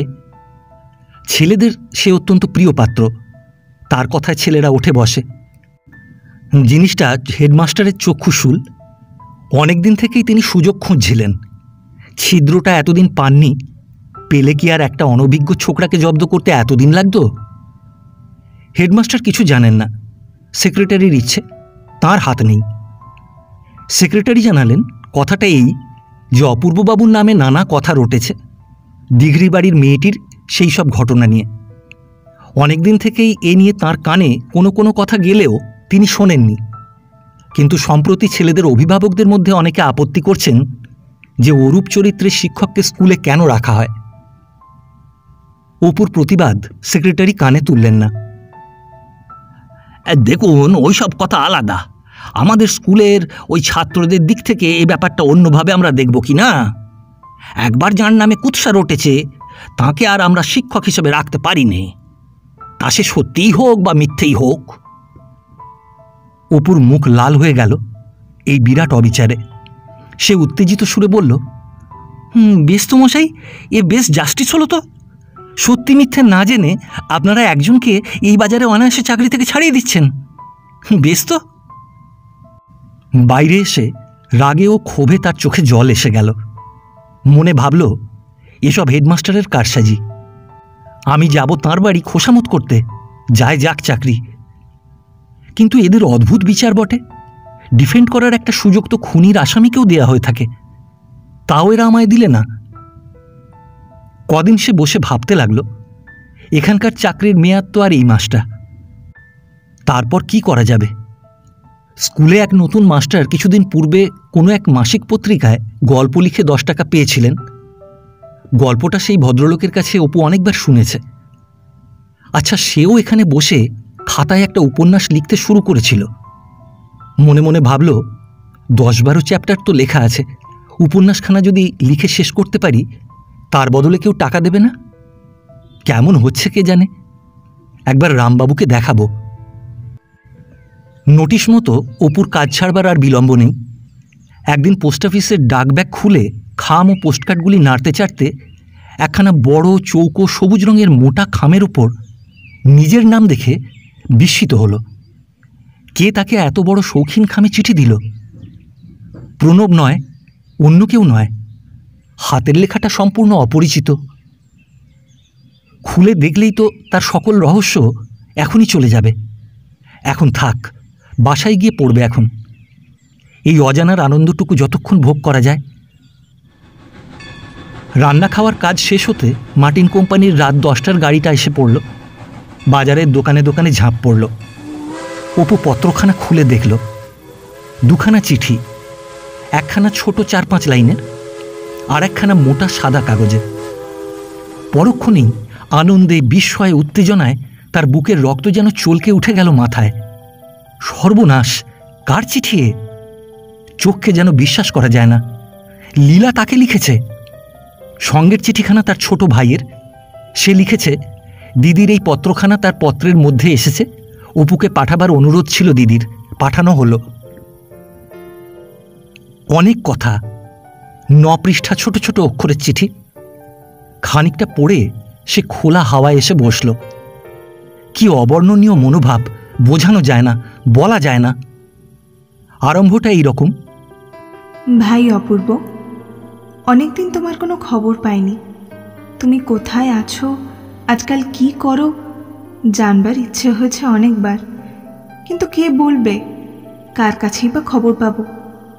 সেবার কলকাতায় গিয়ে বিনুকে একদিন তোমার পুরনো ঠিকানায় তোমার সন্ধানে পাঠিয়েছিলাম। সে বাড়িতে অন্য লোক আজকাল থাকে, তোমার সন্ধান দিতে পারেনি। কি করেই বা পারবে? এ কথা বিনু বলেনি তোমায়? আমি বড় অশান্তিতে আছি এখানে। কখনো ভাবিনি এমন আমার হবে। কখনো যদি দেখা হয় তখন সব বলবো। এইসব অশান্তির মধ্যে যখন আবার মনে হয় তুমি হয়তো মলিন মুখে কোথায় পথে পথে ঘুরে বেড়াচ্ছ, তখন মনের যন্ত্রণা আরও বেড়ে যায়। এই অবস্থায় হঠাৎ একদিন বিনুর পত্রে জানলাম বিজয়া দশমীর দিন তুমি ভবানীপুরের বাড়িতে গিয়েছিলে, তোমার ঠিকানাও পেলাম। বর্ধমানের কথা মনে হয়? অত আদরের বর্ধমানের বাড়িতে আজকাল আর যাবার জো নেই। জ্যাঠামশাই মারা যাওয়ার পর থেকেই রমেনদা বড় বাড়াবাড়ি করে তুলেছিল। আজকাল সে যা করছে তা তুমি হয়তো কখনো শোনোওনি। মানুষের ধাপ থেকে সে যে কত নিচে নেমে গিয়েছে, আর যে কীর্তি কারখানা, তা লিখতে গেলে পুঁথি হয়ে পড়ে। কোন মারোয়ারির কাছে নিজের অংশ বন্ধক রেখে টাকা ধার করেছিল, এখন তার পরামর্শে পার্টিশন স্যুট আরম্ভ করেছে বিনুকে ফাঁকি দেবার উদ্দেশ্যে। এসব তোমার মাথায় আসবে কোনোদিন? কত রাত পর্যন্ত অপু চোখের পাতা বোঝাতে পারল না। লীলা যা লিখেছে তার থেকে অনেক বেশি লেখেনি। সারা পত্রখানিতে একটা শান্ত সহানুভূতি, স্নেহ, প্রীতি, করুণা। এক মুহূর্তে আজ 2 বছর ব্যাপী এই নির্জনতা অপুর যেন কেটে গেল। এইমাত্র সে ভাবছিল সংসারে সে একা, তার কেউ কোথাও নেই। লীলার পত্রে জগতের চেহারা যেন এক মুহূর্তে বদলে গেল। কোথায় সে, কোথায় লীলা? বহু দূরের ব্যবধান ভেদ করে তার প্রাণের উষ্ণ প্রেমময় স্পর্শ অপুর প্রাণে লেগেছে। কিন্তু কি অপূর্ব রসায়ন এই স্পর্শটা! কোথায় গেল অপুর চাকরি যাবার দুঃখ? কোথায় গেল গোটা 2 বছরের পাষাণভারের মতো নির্জনতা? নারী হৃদয়ের অপূর্ব রসায়নের প্রলেপ তার সকল মনে, সকল অঙ্গে কি যে আনন্দ ছড়িয়ে দিল। লীলা যে আছে, সব সময় তার জন্য ভাবে, দুঃখ করে। জীবনে অপু আর কি চায়? সাক্ষাতের আবশ্যক নেই। জন্ম জন্মান্তর ধরে এই স্পর্শটুকু অক্ষয় হয়ে বিরাজ করুক। লীলার পত্র পাবার দিন-12 পরে তার যাবার দিন এসে গেল। ছেলেরা সভা করে তাকে বিদায় সম্বর্ধনা দেবার উদ্দেশ্যে চাঁদা ওঠাচ্ছিল। হেডমাস্টার খুব বাধা দিলেন। যাতে সভা না হতে পারে সেই জন্য দলের চাঁইদের ডেকে টেস্ট পরীক্ষার সময় বিপদে ফেলবেন বলে শাসালেন। পরিশেষে স্কুল ঘরে সবার স্থানও দিতে চাইলেন না। বললেন, তোমরা ফেয়ারওয়েল দিতে চাচ্ছ ভালো কথা, কিন্তু এসব বিষয় আয়রন ডিসিপ্লিন চাই। যার চরিত্র নেই, তার কিছুই নেই। তার প্রতি কোনো সম্মান তোমরা দেখাও আমি চাই নে। অন্তত স্কুল ঘরে আমি তার জায়গা দিতে পারি নে। সেদিন আবার বড় বৃষ্টি। মহেন্দ্র সাবুইয়ের আটচালায় যন্ত্রী শেখ ওপরের ক্লাসের ছেলে হেডমাস্টারের ভয়ে লুকিয়ে হাতে লেখা অভিনন্দনপত্র পড়ে ও গাঁদা ফুলের মালা গলায় দিয়ে অপুকে বিদায় সম্বর্ধনা জানালো। সভাভঙ্গের পর জলযোগ করালো। প্রত্যেকে পায়ের ধুলো নিয়ে তার বাড়ি এসে বিছানাপত্র গুছিয়ে দিয়ে নিজেরা তাকে বিকালে ট্রেনে তুলে দিল। অপু প্রথমে এলো কলকাতায়। একটা খুব লম্বা পাড়ি দেবে, যেখানে সেখানে যেদিকে 2 চোখ যায়। এতদিনে সত্যিই মুক্তি। আর কোনো জালে নিজেকে জড়াবে না। সব দিক দিয়ে সতর্ক থাকবে। শিকলের বাঁধন অনেক সময় অলক্ষিতে জড়ায় কিনা পায়। ইম্পিরিয়াল লাইব্রেরিতে গিয়ে সারা ভারতবর্ষের ম্যাপ ও অ্যাটলাস কদিন ধরে দেখে কাটালো। ড্যানিয়েলের ওরিয়েন্টাল সিনারি ও পিঙ্কারটনের ভ্রমণ বৃত্তান্তে নানা স্থান নোট করে নিল। বেঙ্গল, নাগপুর ও ইস্ট ইন্ডিয়ান রেলের নানা স্থানের ভাড়া ও অন্যান্য তথ্য জিজ্ঞাসা করে বেড়ালো। 70 টাকা আছে, ভাবনা কিসের? কিন্তু যাওয়ার আগে একবার ছেলেকে চোখের দেখা দেখে যাওয়া দরকার না? সেই দিনই বিকালে ট্রেনে সে শ্বশুরবাড়ি রওনা হলো। অপর্ণার মা জামাইকে এতটুকু তিরস্কার করলেন না। এতদিন ছেলেকে না দেখতে আসার দরুন একটি কথাও বললেন না, বরং এত আদর যত্ন করলেন যে অপু নিজেকে অপরাধী ভেবে সংকুচিত হয়ে রইল। অপু বাড়ির লোকজনদের সঙ্গে কথা বলছে, এমন সময় তার খুড়শাশুড়ি একটি সুন্দর খোকাকে কোলে করে সেখানে এলেন। অপু ভাবল, বেশ খোকাটি তো, কাদের? খুড়শাশুড়ি বললেন, যাও তো খোকন, এবার তোমার আপনার লোকের কাছে। ধন্যি যা হোক, এমন নিষ্ঠুর বাপ কখনো দেখিনি। যাও তো একবার কোলে। ছেলে 3 বছর প্রায় ছাড়িয়েছে, ফুটফুটে সুন্দর গায়ের রং, অপর্ণার মতো ঠোঁট ও মুখের নিচেকার ভঙ্গি, চোখ বাপের মতো ডাগর ডাগর। কিন্তু সব শুদ্ধ ধরলে অপর্ণার মুখের আদলই বেশি ফুটে ওঠে খোকার মুখে। প্রথমে সে কিছুতেই বাবার কাছে আসবে না। অপরিচিত মুখ দেখে ভয় দিদিমাকে জড়িয়ে রইল। অপুর মনে এতে আঘাত লাগল। সে হাসি মুখে হাত বাড়িয়ে বারবার খোকাকে কোলে নিতে গেল। ভয় শেষকালে খোকা দিদিমার কাঁধে মুখ লুকিয়ে রইল। সন্ধ্যার সময় খানিকটা ভাব হলো। তাকে 2-1 বার বাবা বলে ডাকল। একবার কি একটা পাখি দেখে বলল, পাখি পাখি, ওই একটা পাখি নেব বাবা। পকে কচি জিভ ও ঠোঁটের কি কৌশলে ফ বলে উচ্চারণ করে, কেমন অদ্ভুত বলে মনে হয়। আর এত কথাও বলে খোকা, কিন্তু বেশিরভাগই বোঝা যায় না। উল্টো পাল্টা কথা, কোন কথার ওপর জোর দিতে গিয়ে কোন কথার ওপর দেয়। কিন্তু অপুর মনে হয় কথা কইলে খোকার মুখ দিয়ে যেন মানিক ঝরে। সে যাই কেন বলুক না, প্রত্যেক ভাঙা অশুদ্ধ অপূর্ণ কথাটি অপুর মনে বিস্ময় জাগায়। সৃষ্টির আদিম যুগ থেকে কোনো শিশু যেন কখনো বাবা বলেনি, জল বলেনি। কোন অসাধ্য সাধনই না তার খোকা করছে। পথে বাবার সঙ্গে বের হয়েই খোকা বকুনি শুরু করল। হাত পা নেড়ে কি বোঝাতে চায়, অপু না বুঝেই অন্যমনস্ক সুরে ঘাড় নেড়ে বলে, ঠিক ঠিক, তারপর কি হলো রে খোকা? একটা বড় সাঁকো পথে পড়ে। খোকা বলে, বাবা যাব, ওই দেখবো। আস্তে আস্তে নেমে যা, নেমে গিয়ে একটা কু কর। খোকা আস্তে আস্তে ঢাল বেয়ে নিচে নামে। জল নিকাশের পথটার ফাঁকে ওদিকের গাছপালা দেখা যাচ্ছে। না বুঝে বলে, বাবা এই মধ্যে একটা বাগান। কু কু করো তো খোকা, একটা কু করো। খোকা উৎসাহের সঙ্গে বাঁশির মতো সুরে ডাকে, কু। তুমি করো বাবা। কু।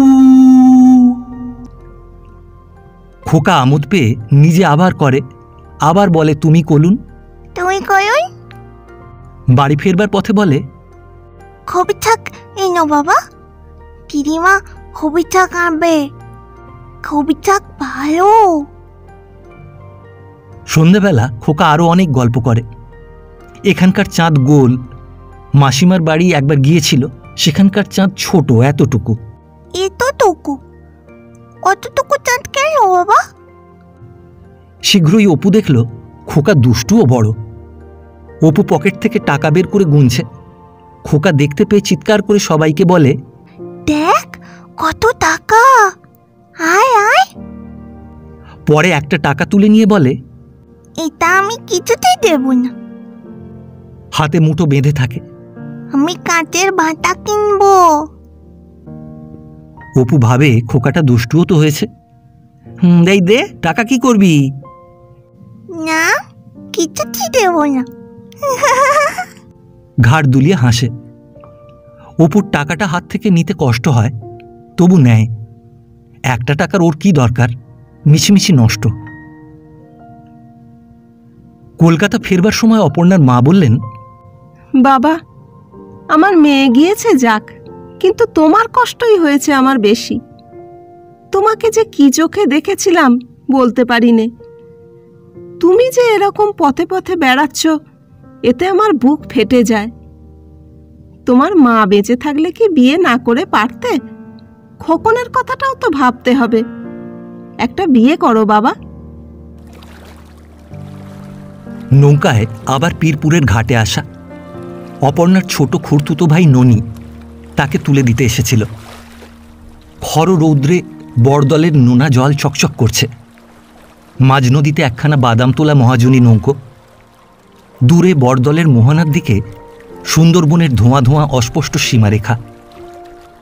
আশ্চর্য, এরই মধ্যে অপর্ণা যেন কত দূরের হয়ে গেছে। অসীম জলরাশির প্রান্তের ওই অনতিস্পষ্ট বনরেখার মতোই দূরের, অনেক দূরের। অপুদের ডিঙিখানা দক্ষিণ তীর ঘেঁষে যাচ্ছিল। নৌকোর তলায় ছলাৎ ছলাৎ শব্দে ঢেউ লাগছিল। কোথাও একটা উঁচু ডাঙা, কোথাও পাড় ধসে নদীগর্ভে পড়ে যাওয়ায় কাশঝোপের শিকড়গুলো বের হয়ে ঝুলছে। একটা জায়গায় এসে অপুর হঠাৎ মনে হলো জায়গাটা সে চিনতে পেরেছে। একটা ছোট খাল, ডাঙার উপরে একটা হিজল গাছ। ওই খালটিতেই অনেক দিন আগে অপর্ণাকে কলকাতা থেকে আনবার সময় সে বলেছিল, ও কলা বউ, ঘোমটা খোলো, বাপের বাড়ির দেশটা চেয়েই দেখো। তারপর স্টিমার চড়ে খুলনা, বাঁদিকে সে একবার চেয়ে দেখে নিল। ওই যে ছোট্ট খড়ের ঘরটা, প্রথম যেখানে সে ও অপর্ণা সংসার পাতে। সেদিনকার সেই অপূর্ব আনন্দ মুহূর্তটিকে সে কি স্বপ্নেও ভেবেছিল যে এমন একদিন আসবে যেদিন শূন্য দৃষ্টিতে খড়ের ঘরখানার দিকে চেয়ে দেখতে দেখতে সমস্ত ঘটনাটা মনে হবে মিথ্যা স্বপ্ন? নির্নিমেষ উৎসুক অবাক চোখে সেদিকে চেয়ে থাকতে থাকতে অপুর কেমন একটা দুর্দমনীয় ইচ্ছা হতে লাগলো একবার ঘরখানার মধ্যে যেতে, সব দেখতে। হয়তো অপর্ণার হাতের উনুনের মাটির ঝিঁকটা এখনো আছে, আর যেখানে বসে সে অপর্ণার হাতের জলখাবার খেয়েছিল, প্রথম যেখানটিতে অপর্ণার ট্রাঙ্ক থেকে আয়না চিরুনি বের করে তার জন্য রেখে দিয়েছিল। ট্রেনে উঠে জানলার ধারে বসে থাকে। স্টেশনের পর স্টেশন আসে ও চলে যায়। অপু শুধুই ভাবে বরদলের তীর, চাঁদা কাটার বন, ভাঁটার জল কলকল করে নেমে যাচ্ছে। একটি অসহায় ক্ষুদ্র শিশুর অবোধ হাসি। অন্ধকার রাত্রে বিকীর্ণ জলরাশির ওপারে কোথায় দাঁড়িয়ে অপর্ণা যেন সেই মনসাপোতার বাড়ির পুরনো দিনগুলোর মতো দুষ্টুমি ভরা চোখে হাসি মুখে বলছে, আর কখনো যাব না তোমার সঙ্গে, আর কখনো না, দেখে নিও। ফাল্গুন মাস। কলকাতায় সুন্দর দক্ষিণ হাওয়া বইছে। সকালে একটু শীত। বোর্ডিংয়ের বারান্দাতে অপু বিছানা পেতে শুয়েছিল। খুব ভোরে ঘুম ভেঙে বিছানায় শুয়ে শুয়েই তার মনে হলো আজ আর স্কুল নেই, টিউশনই নেই, আর বেলা 10টায় নাকে মুখে গুঁজে কোথাও ছুটতে হবে না। আজ সমস্ত সময়টা তার নিজের, তা নিয়ে সে যা খুশি করতে পারে। আজ সে মুক্ত, মুক্ত, মুক্ত, আর কাউকে গ্রাহ্য করে না সে। কথাটা ভাবতেই সারা দেহ অপূর্ব উল্লাসে শিউরে উঠল। বাঁধন ছেঁড়া মুক্তির উল্লাস। বহুকাল পর স্বাধীনতার আস্বাদন পাওয়া গেল আজ। ওই আকাশের ক্রমবিলীয়মান নক্ষত্রটার মতোই আজ সে দূর পথের পথিক। অজানার উদ্দেশ্যে সে যাত্রার আরম্ভ হয়তো আজই হয় কি কালই হয়। পুলকিত মনে বিছানা থেকে উঠে নাপিত ডাকিয়ে কামালো, ফর্সা কাপড় পরল। পুরনো শৌখিনতা আবার মাথাচাড়া দিয়ে ওঠার দরুন দর্জির দোকানে একটা মটকার পাঞ্জাবি তৈরি করতে দিয়েছিল, সেটা নিজে গিয়ে নিয়ে এলো। ভাবল একবার ইম্পেরিয়াল লাইব্রেরিতে গিয়ে দেখে আসি নতুন কি বই এসেছে। আবার কতদিনে কলকাতায় ফিরি কে জানে। বিকালে মিউজিয়ামে রকফেলার ট্রাস্টের পক্ষ থেকে মশক ও ম্যালেরিয়া সম্বন্ধে বক্তৃতা ছিল। অপুও গেল। বক্তৃতাটি সচিত্র। একটি ছবি দেখে সে চমকে উঠল। মশকের জীবনেতিহাসের প্রথম পর্যায়ে সেটা থাকে কীট, তারপর হঠাৎ কীটের খোলস ছেড়ে সেটা পাখা গজিয়ে উড়ে যায়। ঠিক যে সময় কীটদেহটা অসাড় প্রাণহীন অবস্থায় জলের তলায় ডুবে যাচ্ছে, নবকলেবরধারী মশকটা পাখা ছেড়ে জল থেকে শূন্যে উড়ে গেল। মানুষেরও তো এমন হতে পারে। জলের তলায় সন্তরণকারী অন্যান্য মশক কীটের চোখে তাদের সঙ্গী তো মরেই গেল, তাদের চোখের সামনে দেহটা তলিয়ে যাচ্ছে। কিন্তু জলের ঊর্ধ্বে যে জগতে মশক নবজন্ম লাভ করল, এরা তো তার কোনো খবরই রাখে না। সে জগতে প্রবেশের অধিকার তখনও অর্জন করেনি মৃত্যু দ্বারা, অন্তত তাদের চোখে যা মৃত্যু তার দ্বারা। এই মশক নিম্নস্তরের জীব, তার পক্ষে যা বৈজ্ঞানিক সত্য, মানুষের পক্ষে তা কি মিথ্যা? কথাটা সে ভাবতে ভাবতে ফিরল। যাবার আগে একবার পরিচিত বন্ধুদের সঙ্গে দেখা করতে বের হয়ে পরদিন সকালে সে সেই কবিরাজ বন্ধুটির দোকানে গেল। দোকানে তার দেখা পাওয়া গেল না। উড়িয়া ছোকরা চাকরকে দিয়ে খবর পাঠিয়ে পরে সে বাসার মধ্যে ঢুকল। সেই খোলার বাড়ি, সেই বাড়িটাই আছে। সংকীর্ণ উঠোনের একপাশে দুখানা বেলে পাথরের শিল পাতা। বন্ধুটি নোড়া দিয়ে কি পিষছে। পাশে বড় একখানা খবরের কাগজের ওপর এক রাশ ধূসর রঙের গুঁড়ো। সারা উঠোন জুড়ে কুলায় ডালায় নানা শিকড় বাকড় রৌদ্রে শুকুতে দেওয়া হয়েছে। বন্ধু হেসে বলল, এসো এসো, তারপর এতদিন কোথায় ছিলে? এই কিছু মনে করো না ভাই, এই খারাপ হাত, মাজন তৈরি করছি। এই দেখো না ছাপানো লেবেল, চন্দ্রমুখী মাজন, মহিলা হোম ইন্ডাস্ট্রিয়াল সিন্ডিকেট।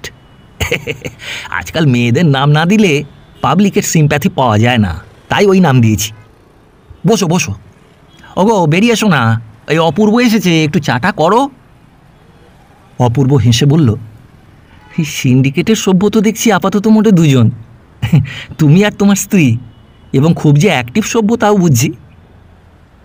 হাসি মুখে বন্ধু পত্নী ঘর থেকে বেরিয়ে এলেন। তার অবস্থা দেখে অপুর মনে হলো অন্য শিলখানাতে তিনিও কিছু পূর্বে মাজন পেশা কার্যে নিযুক্ত ছিলেন। তার আসবার সংবাদ পেয়েই শিল ছেড়ে ঘরের মধ্যে পালিয়েছিলেন। হাত মুখের গুঁড়ো ধুয়ে ফেলে সভ্যভব্য হয়ে বের হলেও মাথার এলোমেলো উড়ন্ত চুলে কপালের পাশের ঘামে সে কথা জানিয়ে দেয়।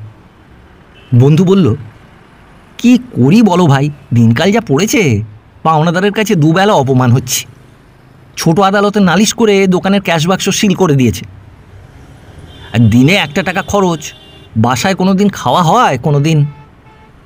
বন্ধু পত্নী বাধা দিয়ে বললেন, তুমি অকাঁদুনি গিয়ে অন্য সময়, এখন উনি এলেন এতদিন পর, একটু চা খাবেন, ঠান্ডা হবেন, তা না তোমার কাঁদুনি শুরু হলো। আহা, আমি কি আর পথের লোককে ধরে বলতে যাই? ও আমার ক্লাস ফ্রেন্ড, ওদের কাছে দুঃখের কথাটা বললেও এই পাতা চায়ের প্যাকেট একটা খুলে নাও না, আটা আছে নাকি? আর দেখো, আর না হয় ওকে খান চারেক রুটি অন্তত। আচ্ছা, সে ভাবনা তোমায় ভাবতে হবে না। পরে উপর দিকে চেয়ে হেসে বললেন, হ্যাঁ, আপনি সেই বিজয়া দশমীর পর আর একদিনও এলেন না যে বড়। চা ও পরোটা খেতে খেতে অপু নিজের কথা সব বলল।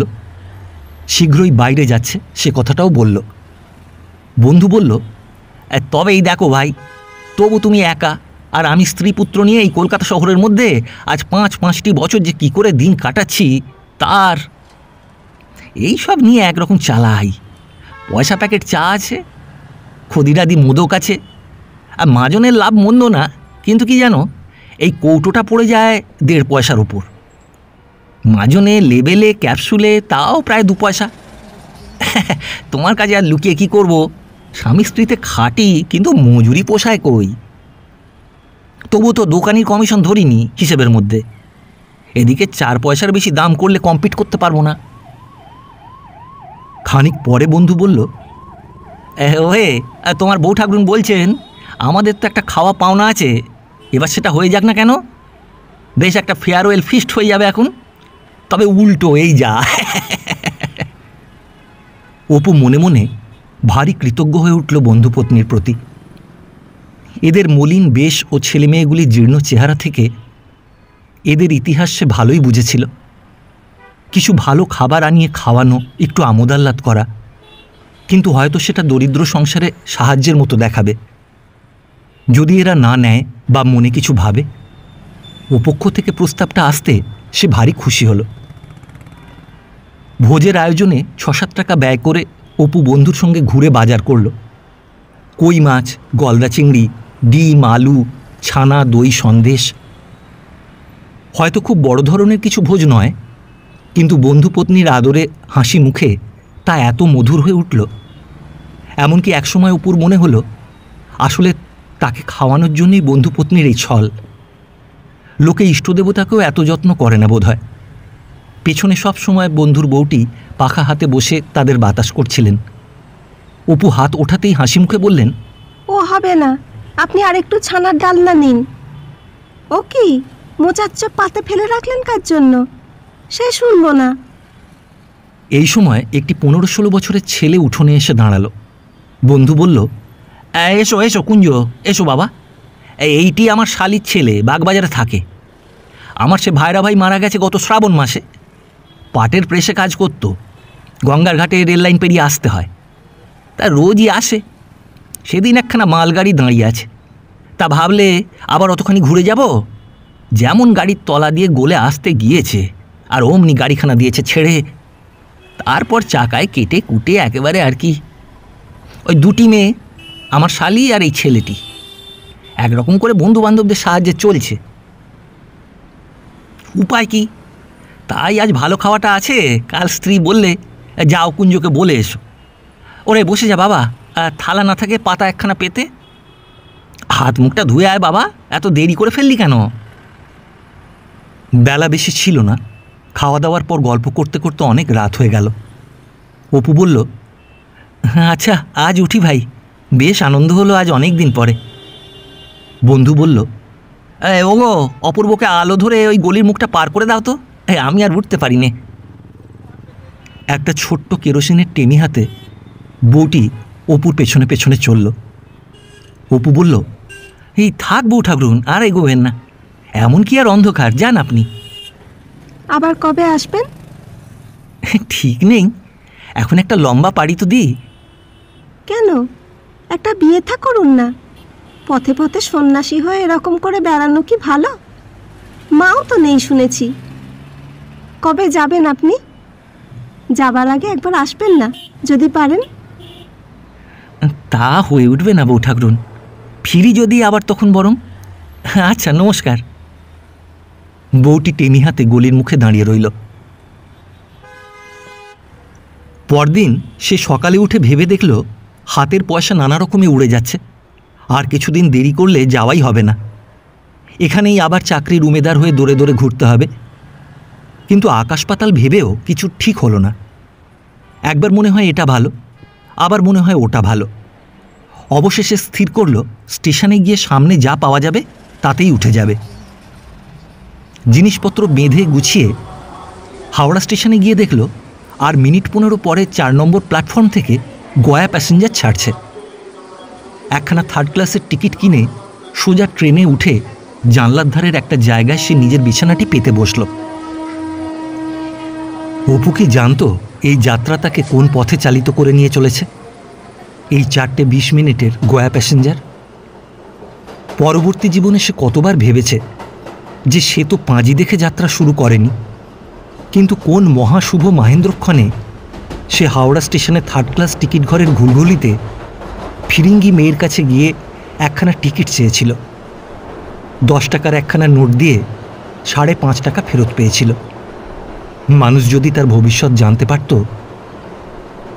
অপু বর্তমানে এসব কিছুই ভাবছিল না। এত বয়স হলো, কখনো সে গ্র্যান্ড কর্ড লাইনে বেড়ায়নি। সেই ছেলেবেলায় 2টি বার ছাড়া ইস্ট ইন্ডিয়ান রেলেও আর কখনো চড়েনি। রেলে চড়ে দূরদেশে যাওয়ার আনন্দে সে ছেলে মানুষের মতোই উৎফুল্ল হয়ে উঠেছিল। রাস্তার ধারের গাছপালা ক্রমশ কেমন বদলে যায় লক্ষ্য করবার ইচ্ছে অনেক দিন থেকেই তার আছে। বর্ধমান পর্যন্ত দেখতে দেখতে গেল, কিন্তু তারপরেই অন্ধকারে আর দেখা গেল না। পরদিন বিকালে গয়ায় নেমে সে বিষ্ণু পাদ মন্দিরে পিণ্ড দিল। ভাবল, আমি এসব মানি বা না মানি, কিন্তু সবটুকু তো জানি নে। যদি কিছু থাকে বাপ মায়ের উপকারে লাগে। পিণ্ড দেবার সময় ভেবে ভেবে ছেলেবেলায় বা পরে যে যেখানে মারা গিয়েছে বলে জানা ছিল তাদের সকলেরই উদ্দেশ্যে পিণ্ড দিল। এমনকি পিসিমা ইন্দির ঠাকুরুনকে সে মনে করতে না পারলেও দিদির মুখে শুনেছে তাঁর উদ্দেশ্যে, আতুরি ডাইনি বুড়ির উদ্দেশ্যেও। বিকালে বুদ্ধগয়া দেখতে গেল। অপুর যদি কারো উপর শ্রদ্ধা থাকে তবে তার আবাল্য শ্রদ্ধা এই সত্যদ্রষ্টা মহাসন্ন্যাসীর উপর। ছেলের নাম তাই সে রেখেছে অমিতাভ। বামে ক্ষীণ শ্রোতা ফল্গু কটা রঙের বালুসজ্জায় ক্লান্ত দেহ এলিয়ে দিয়েছে। ওপারে হাজারিবাগ জেলার সীমান্তবর্তী পাহাড় শ্রেণী। সারা পথে ভারী সুন্দর ছায়া, গাছপালা, পাখির ডাক, ঠিক যেন বাংলাদেশ। সোজা বাঁধানো রাস্তাটি ফল্গুর ধারে ধারে ডালপালার ছায়ায় ছায়ায় চলেছে। সারা পথ অপু স্বপ্নাভিভূতের মতো এক্কার ওপর বসে রইল। একজন হাল ফ্যাশনের কাপড় পরা তরুণী মহিলা ও সম্ভবত তাঁর স্বামী মোটরে বুদ্ধগয়া থেকে ফিরছেন। অপু ভাবল, হাজার হাজার বছর পরেও এ কোন নতুন যুগের ছেলে মেয়ে প্রাচীনকালের এই পীঠস্থানটি এমন সাগ্রহে দেখতে এসেছিল। মনে পড়ে সেই অপূর্ব রাত্রি, নবজাত শিশুর চাঁদমুখ, ছন্দক, গয়ার জঙ্গলে দিনের পর দিন সে কি কঠোর তপস্যা। কিন্তু এ মোটর গাড়ি শতাব্দীর ঘন অরণ্য পার হয়ে এমন একদিন নেমেছে পৃথিবীতে, পুরাতনের সবই চূর্ণ করে উল্টে পাল্টে নবযুগের পত্তন করেছে। রাজা শুদ্ধোদনের কপিলাবস্তুও মহাকালের স্রোতের মুখে ফেনার ফুলের মতো কোথায় ভেসে গেছে, কোনো চিহ্নও রেখে যায়নি। কিন্তু তাঁর দিগ্বিজয়ী পুত্র দিকে দিকে যে বৃহত্তর কপিলাবস্তুর অদৃশ্য সিংহাসন প্রতিষ্ঠা করে গেছেন, তাঁর প্রভুত্বের কাছে এই 2500 বছর পরেও কে না মাথা নত করবে। গয়া থেকে পরদিন সে দিল্লি এক্সপ্রেসে চাপল, একেবারে দিল্লির টিকিট কেটে।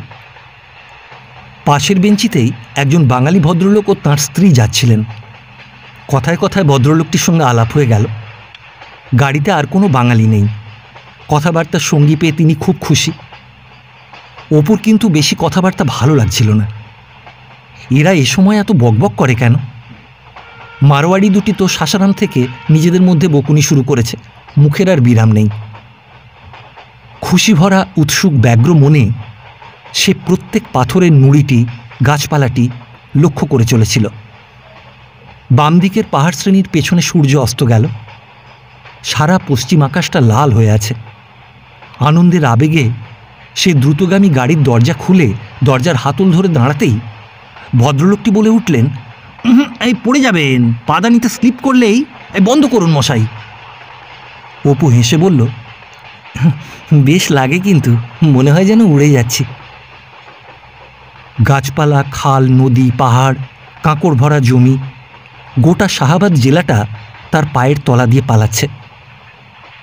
অনেক দূর পর্যন্ত সোন নদের বালুর চড়া জ্যোৎস্নায় অদ্ভুত দেখাচ্ছে। নীলনদ, ঠিক এটা যেন নীলনদ। ওপারে 7-8 মাইল গাধার পিঠে চড়ে গেলে ফেরাও রামেসিসের তৈরি আবু সিম্বেলের বিরাট পাষাণ মন্দির, ধূসর অস্পষ্ট কুয়াশায় ঘেরা মরুভূমির মধ্যে অতীতকালের বিস্তৃত দেবদেবীর মন্দির, এপিস, আইসিস, হোরাস, হাথর, রা। নীলনদ যেমন গতির মুখে উপলখণ্ড পাশে ঠেলে রেখে পালিয়ে চলে, মহাকালের বিরাট রথচক্র তাণ্ডব নৃত্য ছন্দে সব স্থাবর অস্থাবর জিনিসকে পেছনে ফেলে মহাবেগে চলবার সময় এই বিরাট গ্র্যানাইট মন্দিরকে পথের পাশে ফেলে রেখে চলে গেছে। জনহীন মরুভূমির মধ্যে বিস্মৃত সভ্যতার চিহ্ন মন্দিরটা, কোনো বিস্মৃত ও বাতিল দেবদেবীর উদ্দেশ্যে গঠিত ও উৎসর্গীকৃত। একটু রাত্রে ভদ্রলোকটি বললেন, এই লাইনে ভালো খাবার পাবেন না, আমার সঙ্গে খাবার আছে, আসুন খাওয়া যাক। তাঁর স্ত্রী কলার পাতা চিরে সকলকে বেঞ্চির ওপর পেতে দিলেন। লুচি, হালুয়া ও সন্দেশ সকলকে পরিবেশন করলেন। ভদ্রলোকটি বললেন, আপনি খান কতক বেশি লুচি নিন, আমরা তো আজ মোগল সরাইয়ে ব্রেক জার্নি করব, আপনি তো সোজা দিল্লি চলেছেন। এও পুরো এক অভিজ্ঞতা। পথে বের হলে এত শীঘ্র এমন ঘনিষ্ঠতা হয়। এক গলির মধ্যে শহরে 100 বর্ষ বাস করলেও তা সম্ভব হয় না। ভদ্রলোকটি নিজের পরিচয় দিলেন, নাগপুরের কাছে কোনো গভর্নমেন্ট রিজার্ভ ফরেস্টে কাজ করেন। ছুটি নিয়ে কালীঘাটে শ্বশুরবাড়িতে এসেছিলেন, ছুটি অন্তে কর্মস্থানে চলেছেন।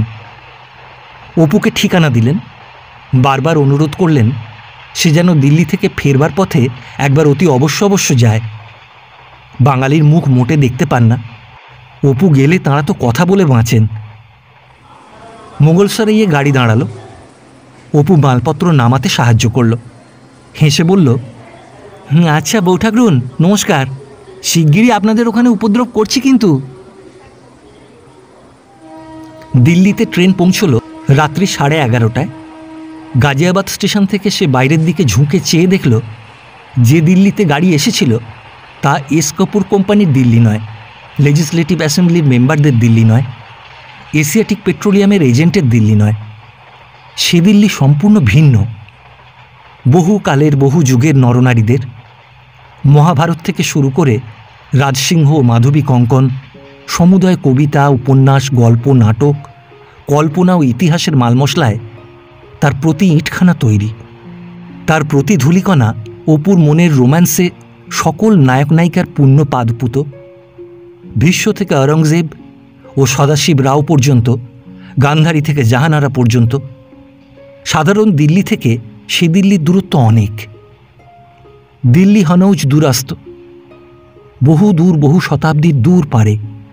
সে দিল্লি কখনো কেউ দেখেনি। আজ নয়, মনে হয় শৈশবে মায়ের মুখে মহাভারত শোনার দিন থেকে ছিরের পুকুরের ধারের বাঁশবনের ছায়ায় কাঁচা শ্যাওড়ার ডাল পেতে রাজপুত জীবন সন্ধ্যা ও মহারাষ্ট্র জীবন প্রভাত পড়বার দিনগুলি থেকে সকল ইতিহাস, যাত্রা, থিয়েটার, কত গল্প, কত কবিতা, এই দিল্লি, আগ্রা, সমগ্র রাজপুতানা ও আর্যাবর্ত তার মনে একটি অতি অপরূপ, অভিনব, স্বপ্নময় আসন অধিকার করে আছে। অন্য কারো মনে সেরকম আছে কিনা সেটা প্রশ্ন নয়, তার মনে আছে, এইটাই বড় কথা। কিন্তু বাইরে ঘন অন্ধকার, কিছু দেখা যায় না। অনেকক্ষণ চেয়ে কেবল কতকগুলো সিগন্যালের বাতি ছাড়া আর কিছুই চোখে পড়ে না। একটা প্রকাণ্ড ইয়ার্ড কেবিন, লেখা আছে দিল্লি জংশন ইস্ট। একটা গ্যাসোলিনের ট্যাঙ্ক, তারপরেই চারিদিকে আলোকিত প্ল্যাটফর্ম। প্রকাণ্ড দোতলা স্টেশন, সেই Pears soap, Keatings powder, Halls distemper, লিপটনের চা, আব্দুল আজিজ হাকিমের রৌসানে সেকাত, উৎকৃষ্ট দাদের মলম। নিজের ছোট ক্যানভাসের সুটকেস ও ছোট বিছানাটা হাতে নিয়ে অপু স্টেশনে নামল। রাত অনেক, শহর সম্পূর্ণ অপরিচিত। জিজ্ঞাসা করে জানল ওয়েটিং রুম দোতলায়। রাত্রি সেখানে কাটানোই নিরাপদ মনে হলো। সকালে উঠে জিনিসপত্র স্টেশনে জমা দিয়ে সে বাইরে এসে দাঁড়াল। আধমাইল ব্যাপী দীর্ঘ শোভাযাত্রা করে সুসজ্জিত হস্তিপৃষ্ঠে সোনার হাওদায় কোনো শাহজাদি নগর ভ্রমণে বের হয়েছেন কি? দুধারে আবেদনকারী ও ওমরাহ দল আভূমি তসলিম করে অনুগ্রহ ভিক্ষার অপেক্ষায় করজোড়ে খাড়া আছে কি? নব আগন্তুক নরেন্দ্রনাথ পাতসা বেগমের কোন সরাইখানায় ধূমপানরত বৃদ্ধ পারস্যদেশীয় শেখের কাছে পথের কথা জিজ্ঞাসা করেছিল?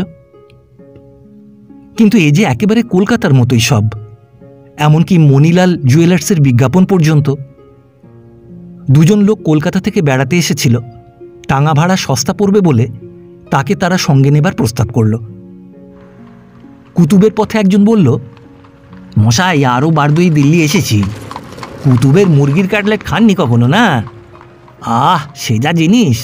চলুন, 1 ডজন কাটলেট অর্ডার দিয়ে তবে উঠব কুতুব মিনারে।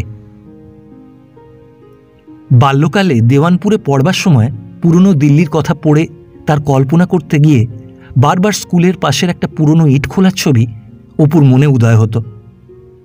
আজ অপু দেখল পুরাতন দিল্লি বাল্যের সেই ইটের পাঁজাটা নয়। কুতুব মিনার নতুন দিল্লি শহর থেকে যে এত দূর তা সে ভাবেনি। তদুপরি সে দেখে বিস্মিত হল এই দীর্ঘ পথের দুধারে মরুভূমির মতো অনুর্বর কাঁটাগাছ ও ফণিমনসার ঝোপে ভরা রৌদ্রদগ্ধ প্রান্তরের এখানে ওখানে সর্বত্র ভাঙা বাড়ি, মিনার, মসজিদ, কবর, খিলান, দেওয়াল। 7টা প্রাচীন মৃত রাজধানীর মুখ কঙ্কাল পথের দুধারে উঁচু নিচু জমিতে বাবলা গাছ ও ক্যাকটাস গাছের ঝোপঝাপের আড়ালে হৃত গৌরব নিস্তব্ধতায় আত্মগোপন করে আছে।